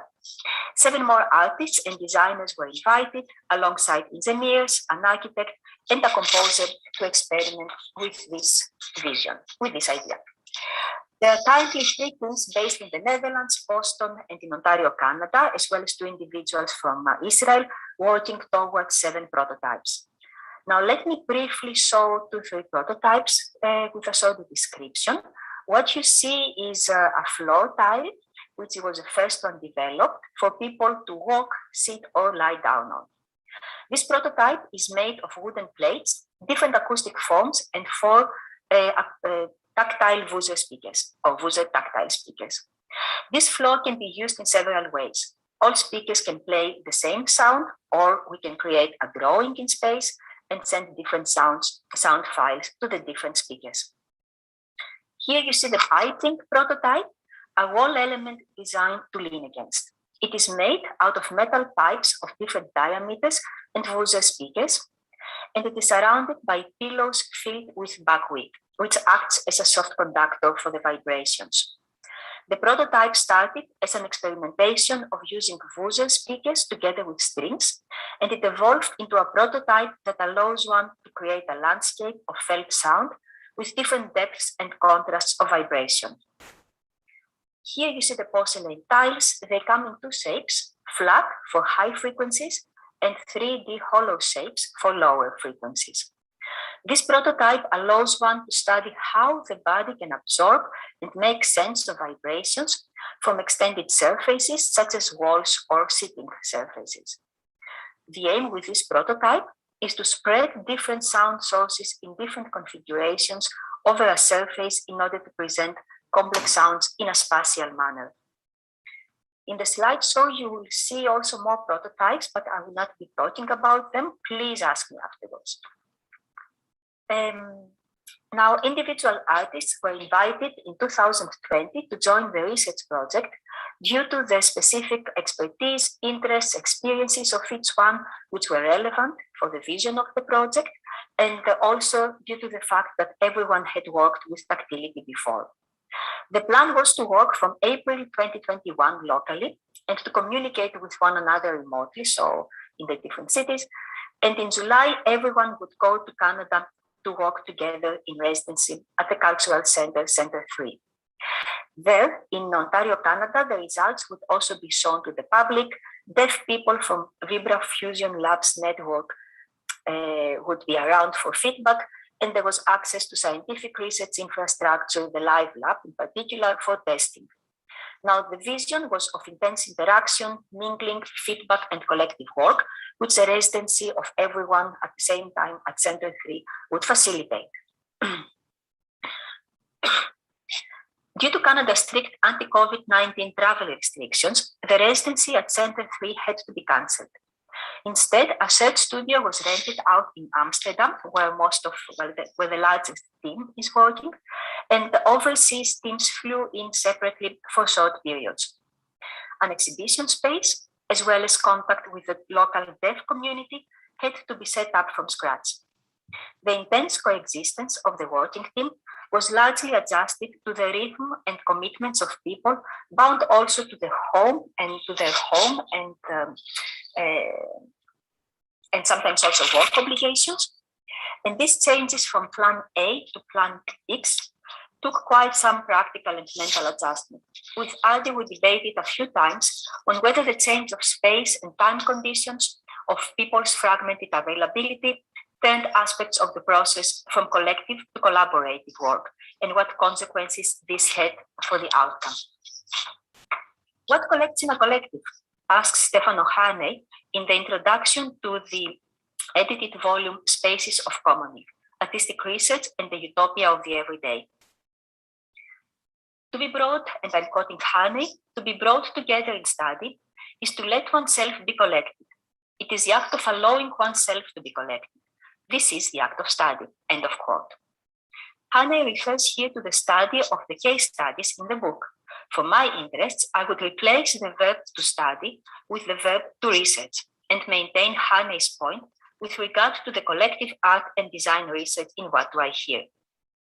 In the process, this collective improvisation led to what a single person alone would most likely not achieve.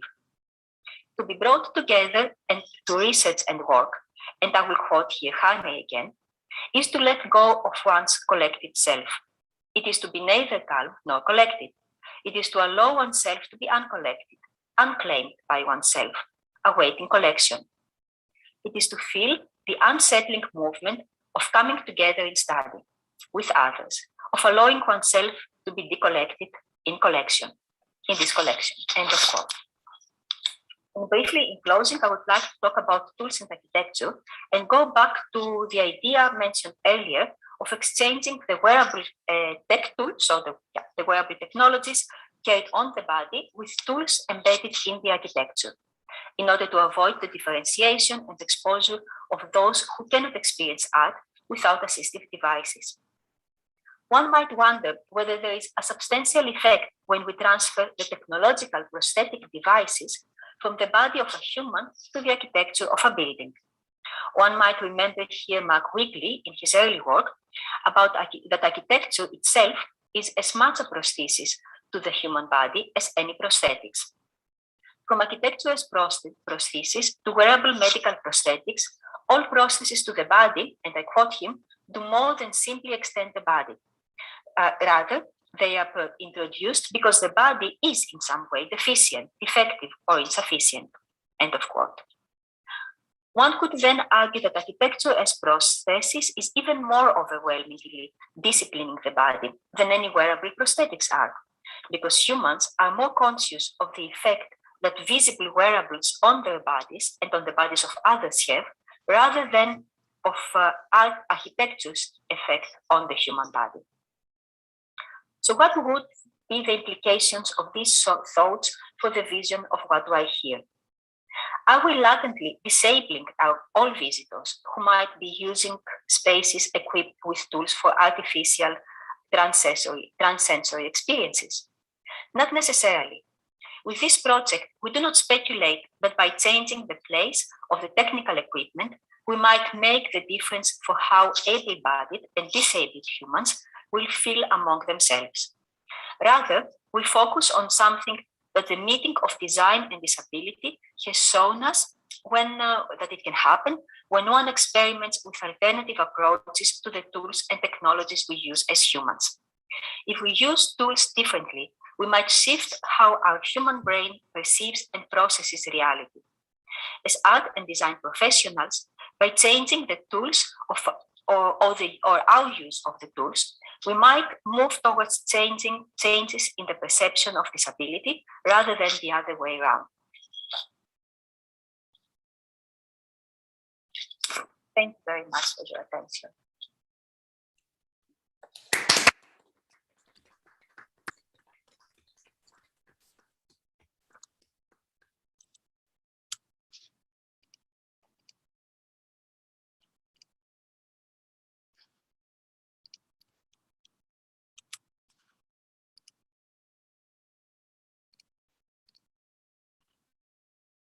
Hello everyone, my name is Ibrahim Emre Gündoğdu. I am a PhD candidate in Architectural Design program at Istanbul Technical University, and I am a member of Herkes İçin Mimarlık Association. Today I will present some works of the association under the title of Improvising Common Labor and Resource, Revitalizing Abandoned Schools Projects of Herkes İçin Mimarlık in Turkey and USA.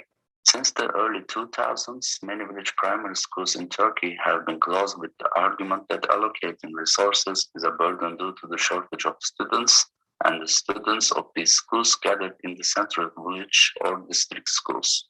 Based on similar resource arguments, 49 elementary schools in Chicago, USA in Black and Latino neighborhoods were closed in 2013. These examples in different geographies are examples of how local practices of global neoliberal policies are similar. Against these closures, which lead to the socioeconomic weakening of local communities and accelerate their displacement, there are some architectural collectives that care about these schools and care about doing together with participatory methods. This presentation will be about the works of Herkes İçin Mimarlık, Architecture for All in English, which I'm a member since its foundation in 2011. One of these collectives that designs and implements on-site, tries common resource creative processes, and brings together different people and groups. As a group aiming to come together with people from different professions to find solutions to social problems in Turkey and around the world from the fields of architecture and design, since 2012, Herkes İçin Mimarlık is working with villages, universities and university students, other NGOs, municipalities and directorates about abandoned village schools or for the needs of the existing village primary schools in disadvantaged areas of Turkey. A Revitalizing Abandoned Schools project is a work that Herkes İçin Mimarlık has been interested since its establishment, and while investigating the reasons for the vacant village schools as a result of transportation of the education system, on the other hand, it designs and implements the possibility of converting these schools to the benefit of the villages and their regions. The transportation of the education system is the name given to the closure of primary schools, the number of which falls below a certain number of students. In addition to the more conventional works done in the renovation processes of these schools, some other works are also produced with waste and local materials in every project. These works not only have motivations such as utilizing local resources, reducing waste, conducting material experiments, but also being productions that bring users and participants together. In this way, they're creating the potential to work together, learn from each other, take more ownership of projects, and transfer these experiences to other possible jobs. The Ovakent project, a village in Izmir province in western Turkey, which is an example of such projects, besides being involved in the renovation works carried out with the local craftsmen in the school building, experimental works were carried out especially in the backyard of the school in 2014. While renovating the installations, replacing the windows and doors, and painting the walls in the school, works were carried out in the backyard to repair the old coal bunker building and turn it into a workshop, to construct an oven, to apply earth plaster to the garden wall, to construct a garden set and garden border fence. These processes, such as using the field bricks from the warehouse walls demolished for the cafeteria building in the front garden in the oven, sticking the old tiles of the coal bunker on the wall for soil plaster protection, drying the reeds collected from the creek bed below and using them in the garden fence, using the old roofs of the school for window sills. On-site waste material conversion and local material using experiments were carried out. Before the construction phase, there were intentions to do such experiments, but they were all shaped by the abilities of people and with the materials could be found. And apart from the structural experiments, these works enabled the horizontal hierarchy environment by removing positions such as executives and employers, where association members and participants come together with craftsmen and villagers on the same sharing and working plane. The school in Ovakent has been serving as a vocational school for students with mild mental disabilities since 2016. In another project in Mesudiye village in Muğla province in western Turkey, a 5-day landscape workshop was held in 2015 in order to improve the design process and the organization in the village. A call was made for materials and tools for this workshop. With the tools and materials collected from the village, the buildings were cleaned, some of the windows were repaired, stinkiness from old tires and wood parts and a set from old tires between two garden levels were made. Participants stayed in tents in the school garden and the meals were cooked and shared together with the participants and the villagers. Increasing the organization in the village, which is the main purpose of the workshop, was ensured in the last evening event attended by more than 100 villagers. It was decided to establish a village association to continue the renovation works of the school and to handle other problems in the village at this meeting.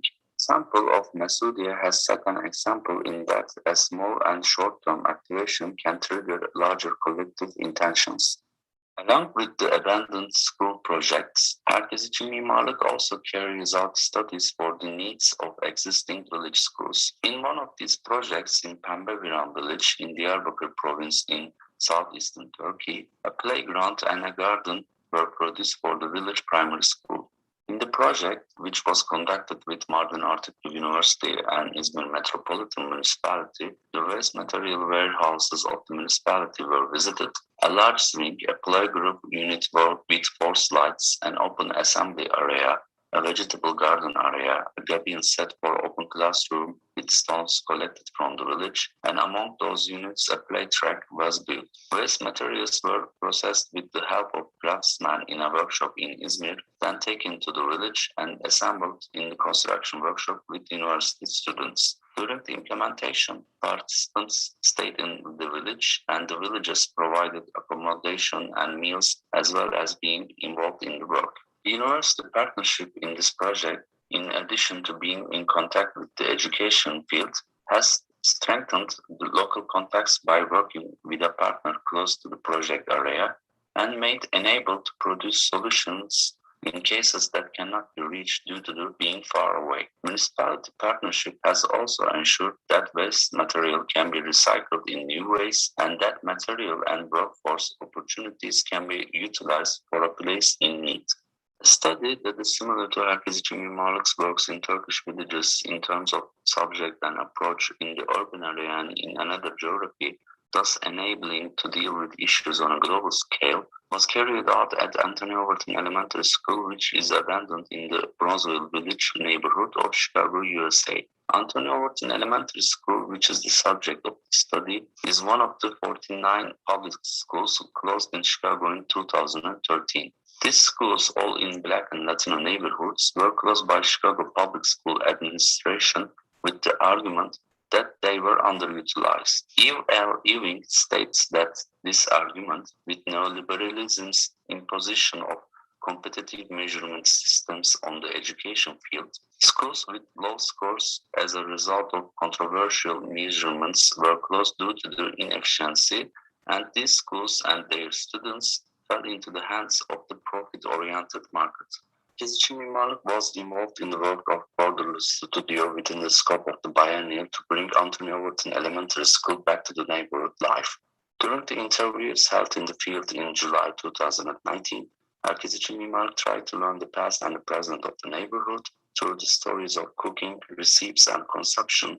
As a result of these negotiations, the association built the secret ingredient collective carpet installation in the garden of the school as a proposal for a venue that will bring the residents of the neighborhood together. Collective carpet has been designed as a structure that will allow sharing and joint activities by diversifying the typical picnic table typology by positioning the tables together. The Black Space Chicago group, consisting of architects, urban planners, artists, designers, and activists working in Black neighborhoods, was also involved in the construction process, which was carried out by Akquisition Mimarlık members in a partnership with a local workshop. More than 100 locals and biennial participants came together at the community potluck held in the week that coincided with the opening of the biennial. The structure continued to be used after the biennial. These examples in different geographies and contexts, such as Chicago as well as the rural areas of Turkey, try to protect and develop resources and communities by designing and implementing them together against the damage caused by the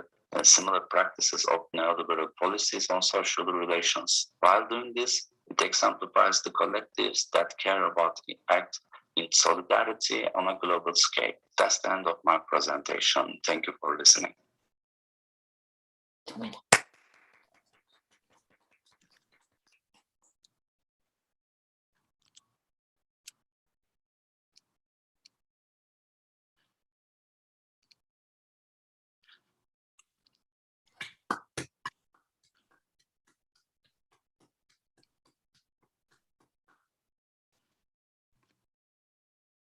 Christine Fontaine, Joël Houdet, and Jean-Louis Van der Neyde, along with Louis Robart, are sharing with you today their experience on the YouYoung Lab. In 2016, a project of cooperation was officially launched to organize research on the conservation and restoration of Tuja and Miao traditional villages in the territory of Yuyang County in the southern part of Chongqing Province, involving the Chongqing Miao University and the University Catholique of Louvain. This collaborative project focuses on the study, protection, and enhancement of the wooden vernacular architectures of these autonomous minorities, their natural and cultural landscapes, and their specific modes of construction. Because we find in these villages a significant attention to the context and its ecology, the answer to the question of the protection and valorization of the heritage must cross all scales, from landscape and specific village structure to the edifices. This presentation will show, on one hand, the methodology used to collect useful knowledge on remote villages in the Yuyang Mountains, and on the other hand, the collected outcomes and how they can be useful to the local communities. 4 types of actors are involved in this project: professors, researchers, students, and local inhabitants. 4 types of outcomes are currently produced: pedagogical processes, research through drawings and texts, research by design, and under preparation, the work sites. Konguxi is the main case study in which Iselu Valoki tries to integrate solutions in response to contemporary uses and needs. The outcomes presented here are both narrative and drawn productions of knowledge and proposals helping the local communities in projecting their future. The repositories produced should help future actors to situate their action in the history and understanding of these contexts and enable the formulation of a critical posture to develop an architectural project informed by current issues. The study was held in 3 different scales to preserve the holistic understanding of these villages today. At the scale of the edifice, it was important to understand traditional construction to suggest proposals adapted to contemporary comfort. During our various trips to Yuyang, we identified 2 main types of traditional constructions: the family temple built in timber frame inside a terracotta enclosure wall, the Diajalu houses with their different ways of settlement. Both types were surveyed and served as subject of design in the context of the Yuyang Lab. The purpose of the survey exercise is to document the existing state of threatened traditional buildings, especially to understand how they were built, how the constructive tradition is intimately linked to local resources in labor and materials, wood, stone, terracotta bricks and tiles cooked in a brick oven dug at the edge of the village. In the very isolated villages we visited, few contemporary materials could be transported until recently. The creation of roads has led in a very short time to the importation of cement, concrete blocks, and steel, whose shapes and colors are not usually seen in the landscape. The method used to the building survey is traditional. It favors inexpensive and easily transportable tools. It mobilizes the preparatory drawing as a moment of intense observation. The observation is completed by photographs. Scaling is then done through the computer drawings. The final production is made available to all participants in the laboratory. Many have used it in their master's thesis work. The traditional Diajalu wooden houses have not yet undergone many changes in the remote villages we visited, but in the past 4 years, the process of evolution is underway. Thanks in particular to the improvement of the accessibility of the rural areas from the rest of the region, the architecture of these edifices is transformed in order to adapt it to the desire of the inhabitants to improve their living conditions by integrating contemporary components. Only locals who have gone to the city and have acquired enough means can afford a wooden house, and carpenters. Peasants don't have much choice. They rely on a cheaper solution. The help from the government is just enough to cover the costs of small toilet shelters at the back of the house. The result is a vast hybrid landscape where the modern solution is only furnished in a cheap, generic way. There is a real challenge today in combining vernacular architecture and the need for contemporary comfort involving the evolution of the Diajalu house. Research by design has been used here as an instrument of knowledge production and a manipulation of architectural design to come up with realistic scenarios. It is a way of producing tentative designs that inform the decision makers and the community of people. The catalogue of Diajalu houses made it possible to identify the characteristic elements of traditional houses in order to define the different contexts in which the sanitary spaces could take place. Architectural proposals are suggested and as specific case studies in the Konguxi village and raise the question of the evolution of the traditional architectural type. This project process specific to architecture has allowed the compilation of proposals integrating modern minimal comfort in the rural homes and an understanding of how family temples could become cultural centers for local communities. At the scale of the village, it was important to draw the voids of elements in the villages we visited to comprehend the holistic integration of the settlement in order to preserve their qualities. In rural China, the hamlets have grown spontaneously in a vernacular way, following traditional customs and domestic necessities according to the Feng Shui beliefs. The modes of representation chosen at this scale induce a way of reading the space that is seen and imply putting oneself in the posture of potential intervention. The different in-betweens accounted in the villages and each of the uses observed were carefully drawn and photographed. At this scale, one can think of the integration of new functions in or around the village as a response to new needs and opportunities.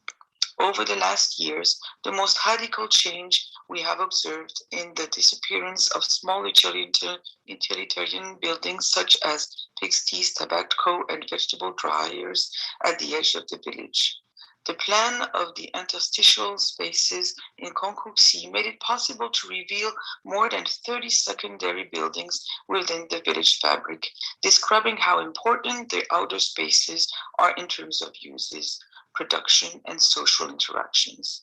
Their disappearance considerably modifies the build structure of the village because small volumes are often used to create subtle delimitations between public and private space. And the main disadvantage of these demolitions is to deprive the built environment of the traditional structure whose scale is able to accommodate contemporary new uses. At the scale of the territory, the discovery of a fragile ecological context prompted us to imagine proposals adapted to a new metabolic equilibrium.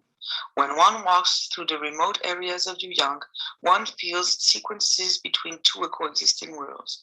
To arrive to remote villages, one has to leave Chongqing to go back 8 hours by bus to the Yuyang capital, along the opposite path of the migrant peasant. Then 2 hours of driving to a boat that takes you along the Yushui River. 1 hour's walk through the mountain, and there, from a bamboo forest, one suddenly discovers a wooden village emerging from the rice field terraces. There, people seem to live in a very humble way. An ox rests after label, a man barefoot in the wall holds between his shoulder and his head a mobile phone connected to 4G. Here begins a new narrative, one of the hybridity between two worlds.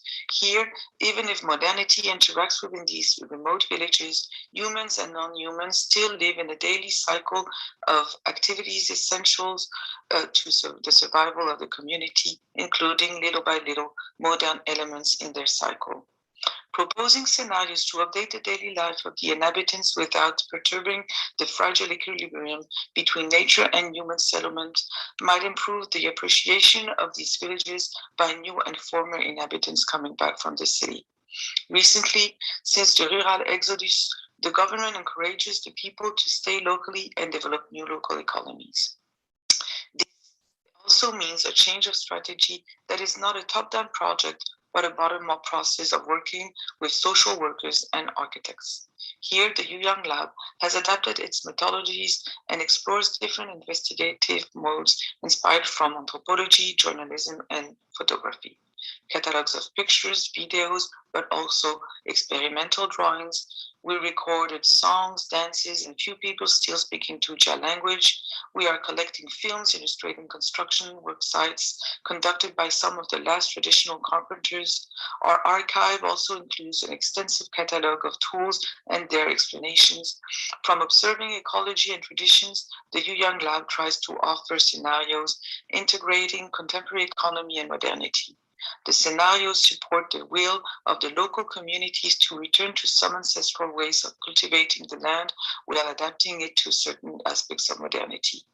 The proposal is to work in phases, suggesting actions in different fields, inscribing new economies and new technologies into the territory in order to revive the intensity of the countryside and encourage young generations to return to live in the villages. These outcomes were presented to the Chongqing Bureau for Foreign Experts Affairs and to the Yuyang County. For the future, the question remains how the Yuyang Lab can help to improve the way of living in this countryside with the hypothesis that the very conditions of the Yuyang rural sites will change over time in an unstable balance between tradition and modernity, rurality and urbanity, economy and ecology. Hopefully, the pandemic will permit us to go back to the Tujia and Miao minorities to help them rebuild their wooden heritage and share cultural points of views in the future. Thank you.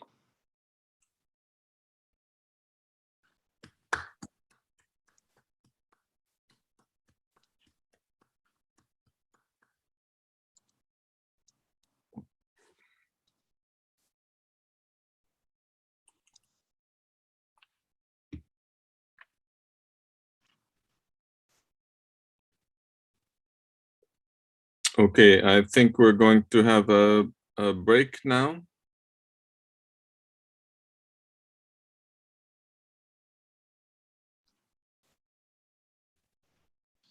Okay, we take 10 minutes. Ah, on doit mettre la note. Maybe 15 minutes to give the translators a break, and then we come back at 12:30.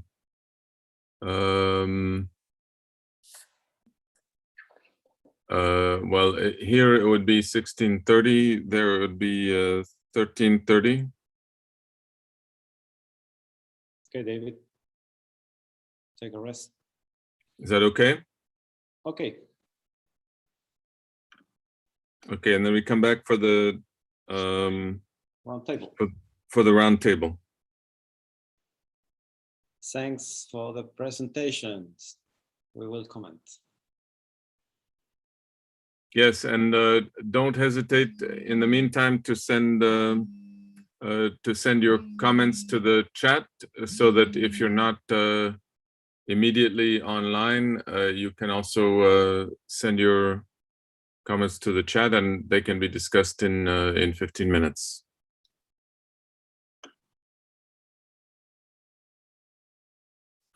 Excellent. Thank you, David. Okay. Okay.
Allô?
Okay, I think we can start now.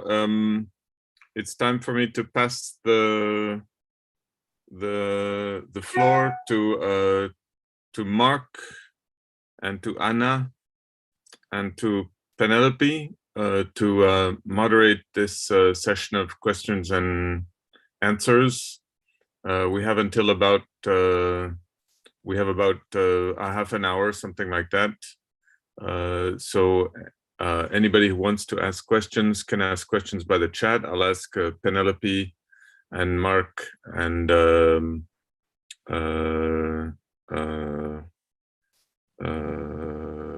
Anna to monitor the chat and see if things come up there. For my part, anyway, bravo to everybody. This has been a really excellent session.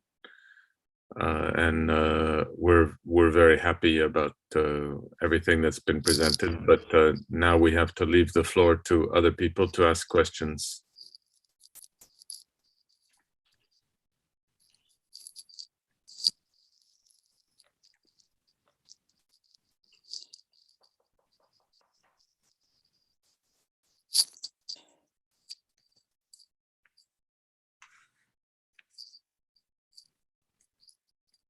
I have a question for Christine Fontaine, if I may ask a question.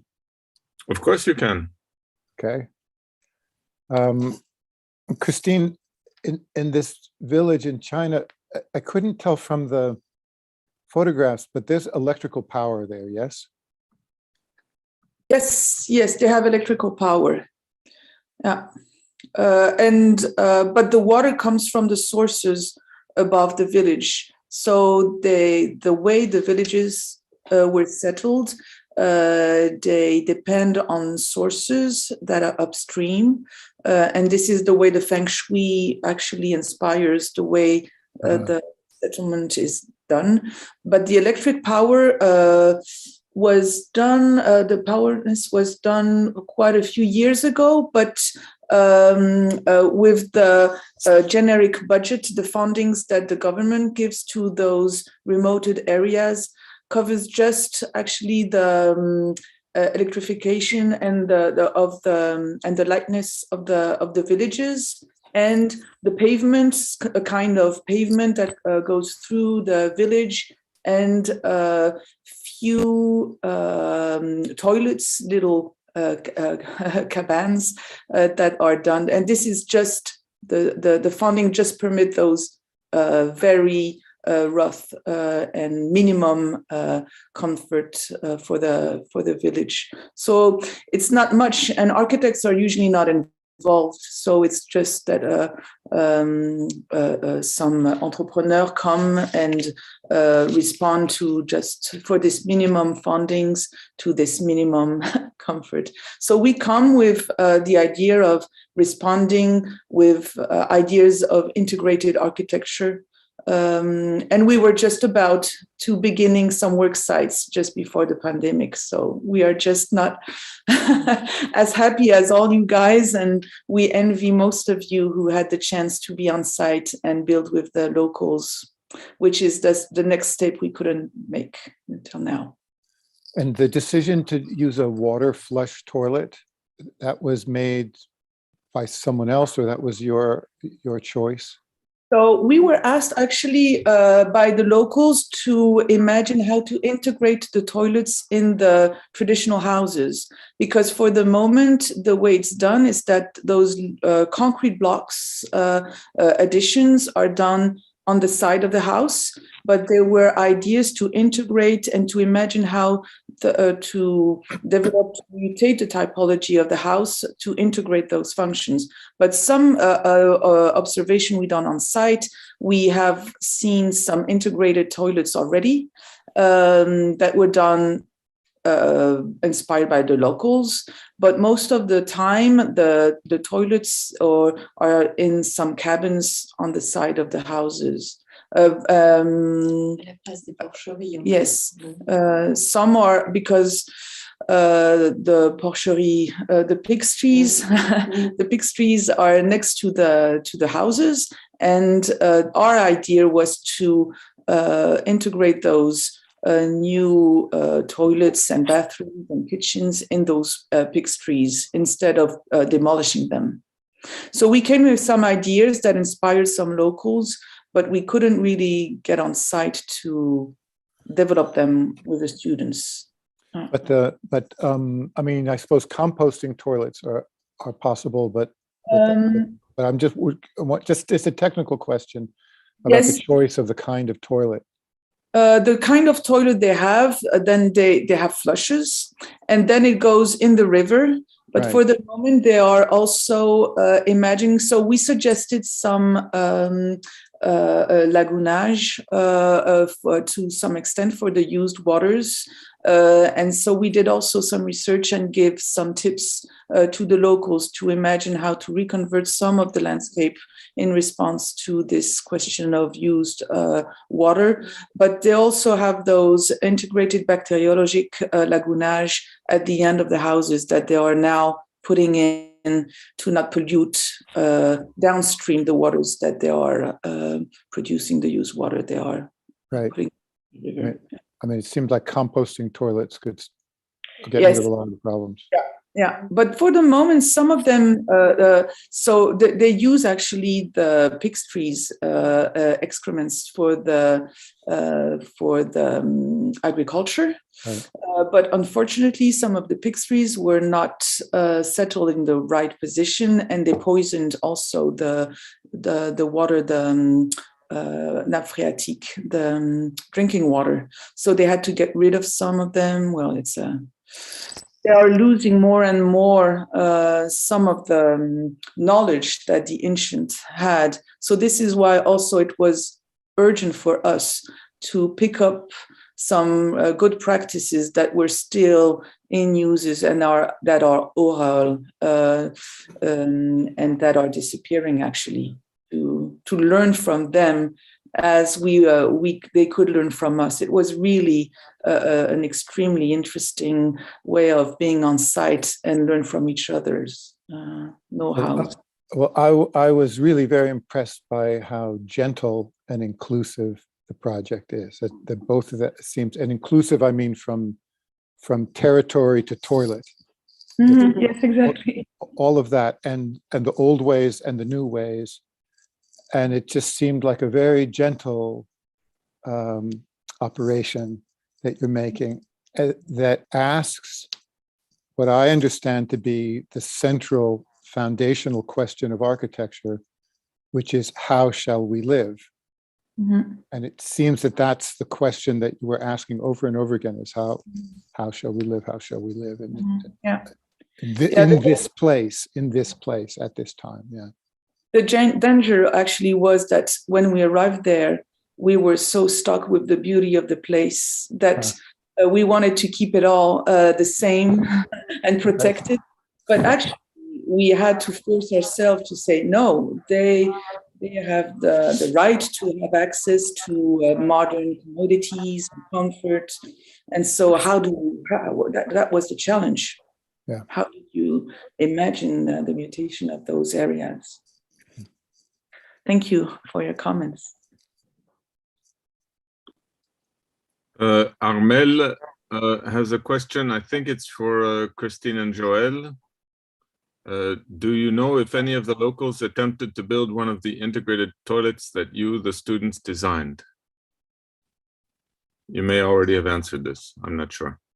Yes, we actually. We some of them, because we presented, we still had the chance just before the pandemic to go and go back to see the locals, not only with the drawings, but we had made some models. So here we were going from Brussels to China and to the remote areas with boxes and with the small models, and they were very much impressed. And so those models are now over there. And I hope that through the model, they can learn from the projects that the students have done. They can make and share with the other locals the work that was done by the students. The very problem is the economy, the budget. Those people don't have budget at all. So this is why the next step was really how to raise the funds to work with the locals and some students involved in the workshops over there. And so now we are all the way, but one of the questions moved also because there was not only the question of the houses, the mutation of the house typology, but also the family temples that are also the opportunities to have some kinds of cultural centers where locals share community activities, and that they are lacking. And as long as they lack those kinds of places where they can still sing, share, dance, share their own language, because the language is also disappearing by the disappearance of the space. The culture is disappearing also. So the urge was also to work on this family temple in ruins.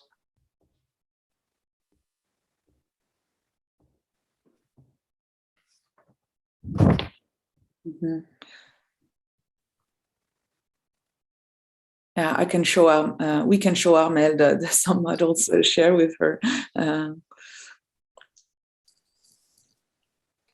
think that Aslihan has a hand up. Hi, Aslihan. Hi, Penelope. Nice to see you. Nice to see you. In fact, I was going to continue from the same place. I was going to ask Christine about their work as well. I had the pleasure to work with her in Istanbul a few years ago.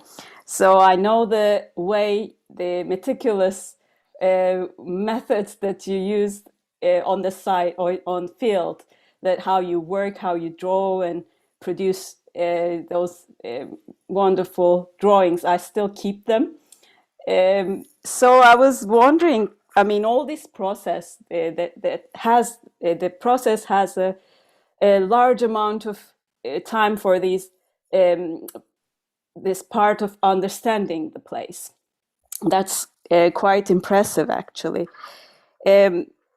So now that when I saw the drawings from this work, that you have also implemented some of the representational ideas, tried some of the representational ideas from the plays as well. That was interesting. Maybe I would ask whether that's how you would elaborate on that as well. But my question, in fact, is about you're working in different contexts, in different geographies, and then how much does your methods or your ways of working change according to these sites, comparing in different places, and also what doesn't change? That's something I would like to know as well. That is shared between different geographies, and also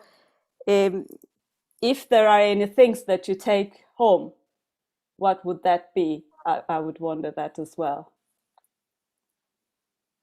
So first, it's interesting to raise through your question, Aslihan, the idea of what we shared around all these lectures that we had was the a specific way of representing architecture and to act on architecture in another way to respond to human condition. Actually, that was actually, I think we all shared through the different lectures. It's true that we are 3 professors teaching in that studio. So Jean-Louis is not here, but he is our person who is involved in archaeology, more or less, trying to survey the buildings through a very meticulous way of surveying like an archaeologue. Joël is more into surveying the villages at the scale of their settlement. And I was more in charge of the larger scale and also the understanding of the all cultural understanding of the area, including interviews and surveying through the photographs. And so this is how we actually collected. We have a kind of archive on this region and on this particular minority, the Tujia and the Miaos. And so we arrived with those specific pedagogies. And it's true that maybe you can say how your pedagogy had to adapt to the context. Mais c'est toujours de l'observation, en fait. C'est une méthodologie qui, par le corps, uniquement par le corps, le crayon et la feuille de papier, c'est se promener sur les sites que l'on doit étudier et les dessiner. Et sur ce temps long du dessin, pris pour observer, mais aussi pour écouter, pour percevoir, pour parler avec les gens, que l'étudiant perçoit le contexte. Et en fait, quels que soient les contextes, c'est une méthodologie qu'on amène là-bas et qui surprend parce que en général, on vient avec des instruments de mesure quand on fait des relevés. Or, mon approche, c'est de le faire uniquement à partir du corps, de l'œil, de percevoir les proportions, de percevoir des relations entre le contexte qu'on observe, entre les éléments du contexte qu'on observe. Et par cette démarche lente, donc le temps lent pris sur le terrain, l'étudiant revient avec une connaissance qu'il n'aurait pas eue s'il avait fait les choses par la photographie ou par le relevé métrique. It's true that by drawing, you learn how to see things. Because you have to draw, you read really the context. And so that's how we could go back, come back and really try to act as architects. The distance was a problem, of course, but. Okay, maybe there are questions for other people. I have a question for improvising collaboration, Chris Ryman. I think he was first. Yeah. Because, I mean, in the framework of this seminar, which is very interesting, the contribution for our disciplines, in that we are kind of creating a sort of vocabulary to address the making and this idea of a kind of a world of kind of, we are immersed in materiality, as yesterday we talked about, but now Mark told us kind of he added the flow and the model of the world. And in this respect, I was thinking that we need to be a little bit aside of our rationality to figure out how to make in this context, which someone could say, well, it is obvious, but it was not obvious in academic context until now. And in this respect, your work, which is kind of an assemblage between noise, which is not music, I mean, it's noise, and this kind of epileptic movements of bodies, which is not necessarily dance, as we understood. So this combination, how do you think these combinations as a new ways of expression that could allow us to be more unconscious in our work, kind of, and address this idea of improvisation from this lateral thinking? That is a difficult question. Thanks for thanks for that. Yeah, I mean, I found it fascinating just hearing all the your presentations and thinking about I mean the use of material, the use of mostly or entirely fixed spaces is kind of like this end product, and I mean in the work that I do, yes, sometimes there's a documentation, a recording, but most of what I do is ephemeral, is something that just kind of comes and goes, and that's the intention of it. And I found with working with people in other disciplines that there's so much that can be gained from finding ways of actually doing a performance practice of improvising. The work that I've done with the dancers that you saw, and there are a lot of dancers like this. They're very committed to working with untrained bodies and with people that do not consider themselves dancers. And I think that there's so much that can be gained of being in those spaces, or even doing sound improvisation, that sort of transcends, music and noise, or incorporates both, I guess. But I don't know I don't have a good answer, except that there's something about that ephemeral nature, about that idea of doing a performance that I can do anything and it comes and goes, and then I'm on to the next moment that can come and go. And so it seems like some of these the things that have been described in the designing of projects, use of chalk on chalkboard, things that's very very low stakes, because I understand this concept of it costs a lot of money to build things. So you have to have that space to be able to play around and really it's the ensemble improvisation of yes and being able to do something, and then if other people in the collaboration are saying yes, let's do that, then you go that direction. But if it's sort of not received well, no harm, no foul. It just kind of dissipates, and then you're on to the next thing. That's very much my process, and the only thing that I can seem to offer that is that might be helpful.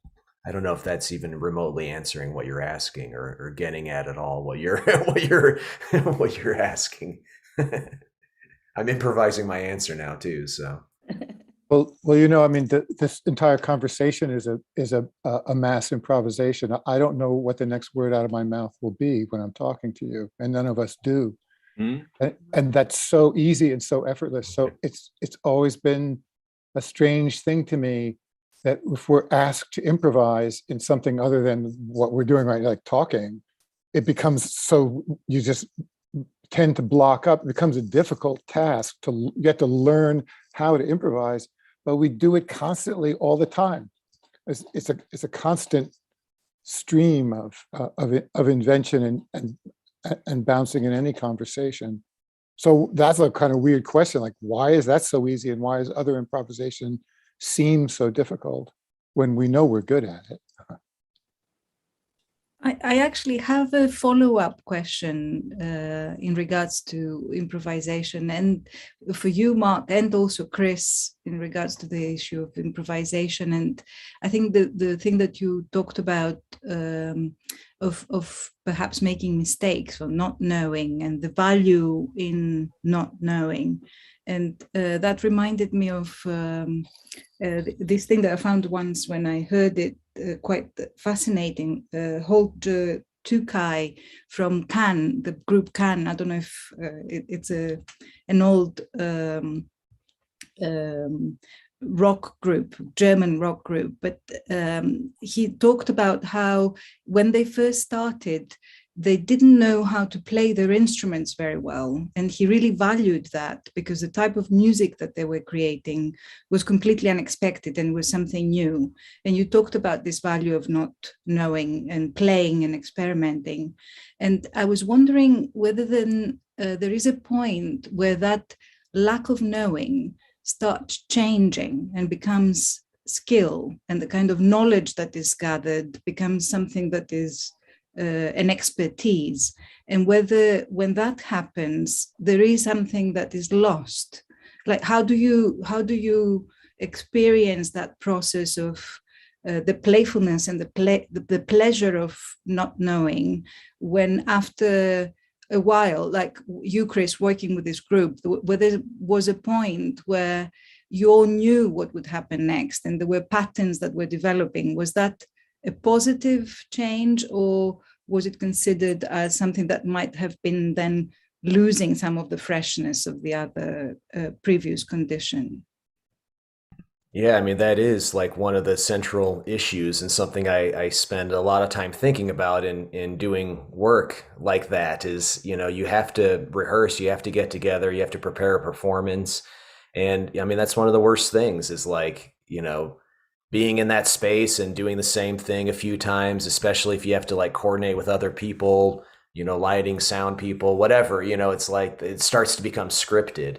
And that is the huge challenge. I mean, I know that for that work, you know, that I presented on, that was intentionally, I was playing an instrument that I had not performed on before. And so that was part of my like intentionality around, you know, I got to get into something different that is going to be fresh. And, you know, the first part of your question, I mean, this, you know, it's what I think of as like embodied knowledge, you know, like there might be something that I'm doing that I'm not really like intellectualizing, but I do it, you know, like playing the, you know, I'm a piano player. That's my main discipline. And, you know, I've done it for thousands and thousands of hours. So there are things that I do that I don't know how I do, but I think I do them pretty well, you know, and I'm sure we all have experiences like that, you know, like driving down the road and all of a sudden you're like, oh, I'm here. How did I get here? You know, it's like you just know how to do these things that are so embodied.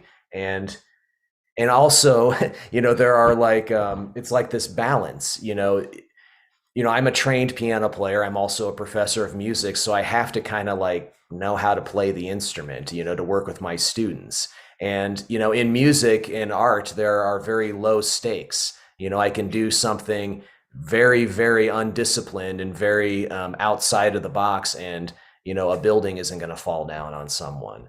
You know, and so I think that's like the great opportunity to do it, and finding that balance between, you know, how can I, you know, use the skills that I have and use the thing that's a trained thing, but use it in a different way, or, you know, get outside of my normal habits, I guess. It's the difference between tacit knowledge and explicit knowledge. That's a really great way of putting what I just said. Thank you. Okay, we have a couple of questions on the chat. Armel has a question for Ibrahim. I'm looking for it. I'd like to hear about the experience of all involved in the village makers, students, locals, and builders in terms of power, knowledge, relationship. Ibrahim, do you want to respond? I tried to give an answer from the chat also. Yeah, I write a short answer in the chat. Yeah, as architects, we designing projects for these schools, for these communities, but we try to keep to improvisation. We try to see what can we do on site, what can we add to the designs on site, what are our abilities to build, what are the abilities of community to build, what materials can be found at site. So these motivations can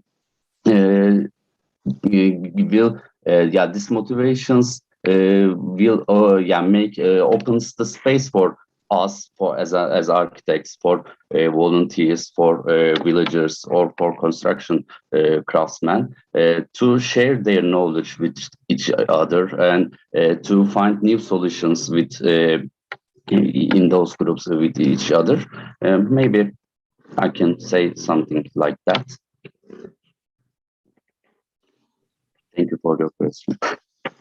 Okay, thank you. And then there's another question from Christine for Dirk. I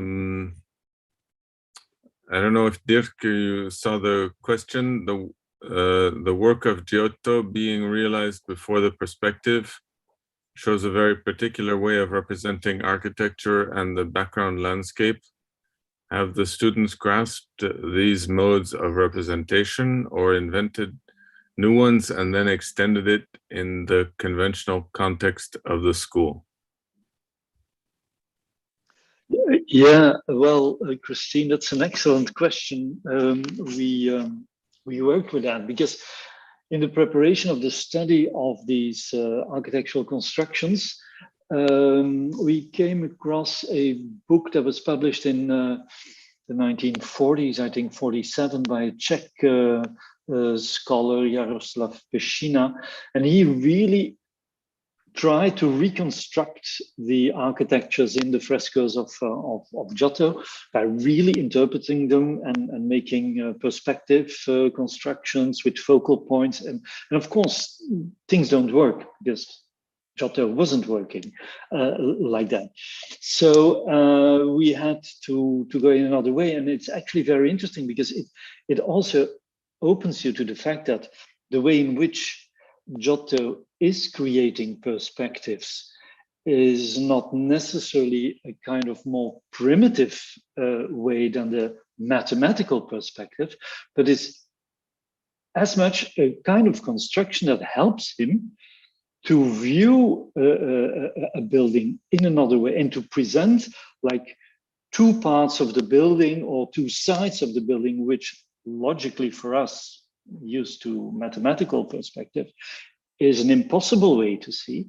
For Giotto, that didn't create a problem. So he could actually use the construction in order to do what we were trying to find out about these frescoes, how he organizes the architecture in order to create the framework to enhance and to put emphasis on the main gesture, that is what he wants to focus on, and on the story that he wants to present. So in that way, his non-mathematical perspective even helps him to create that framework. That was one of the points we came at, and hence the students didn't try to make mathematical correct constructions out of it, but had to interpret the ways in which Giotto was acting in its creating its forms.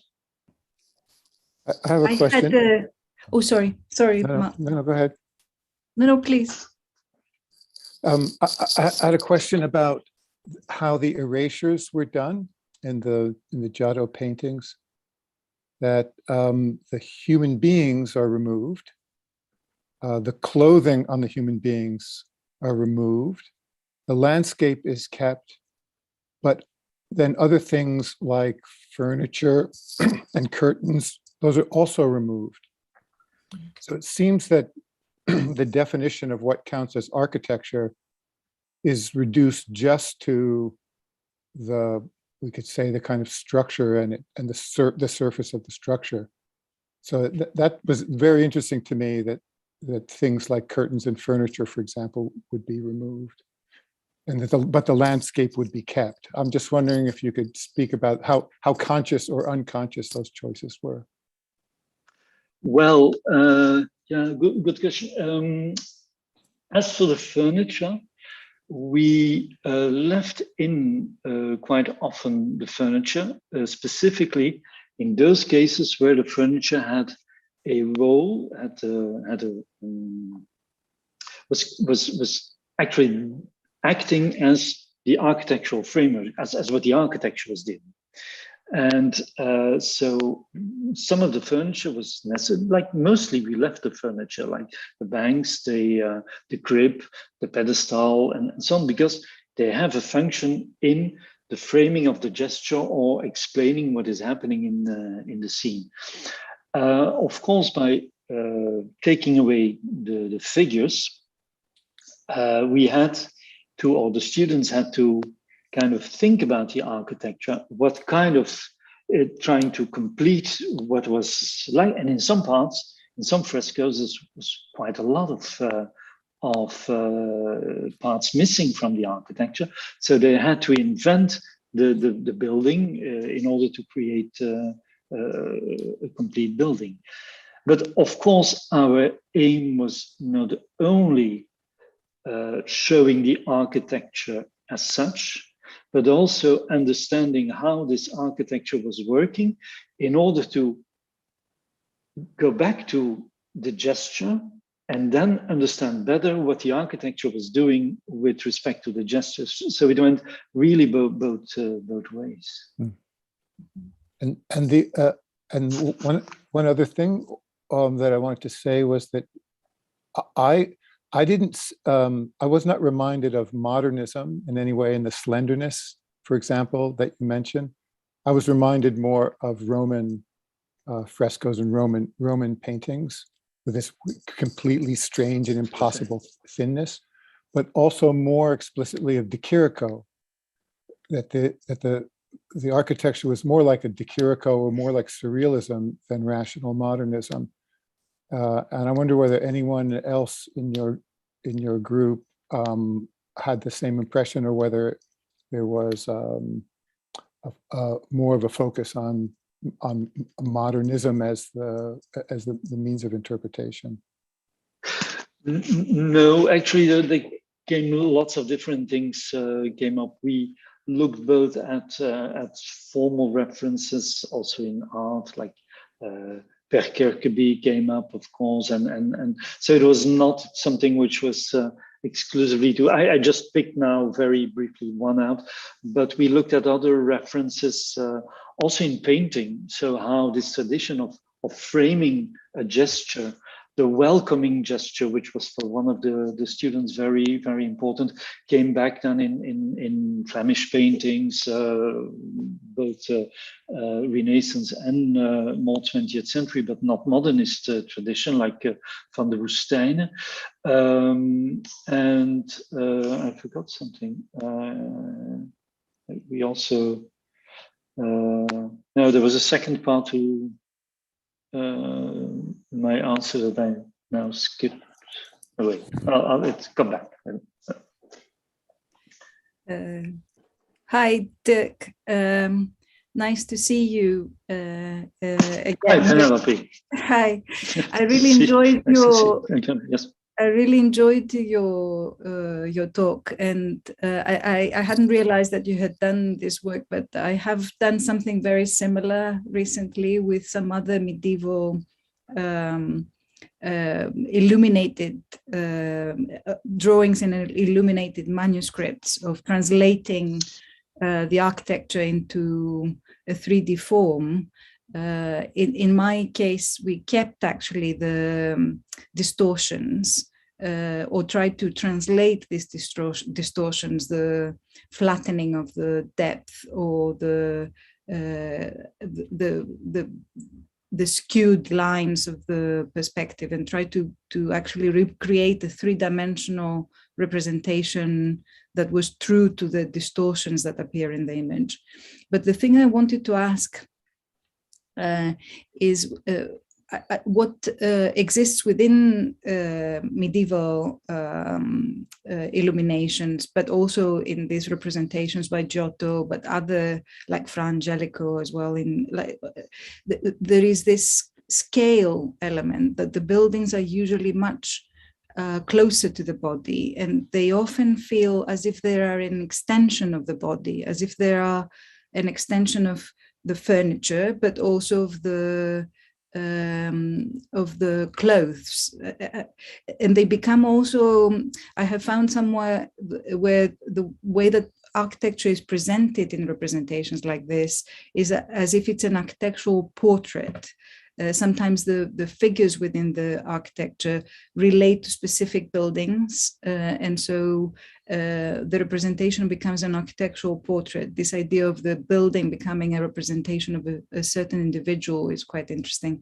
And I was wondering whether some of the students did something about this skewed scale as well as skewed geometry, and whether this idea of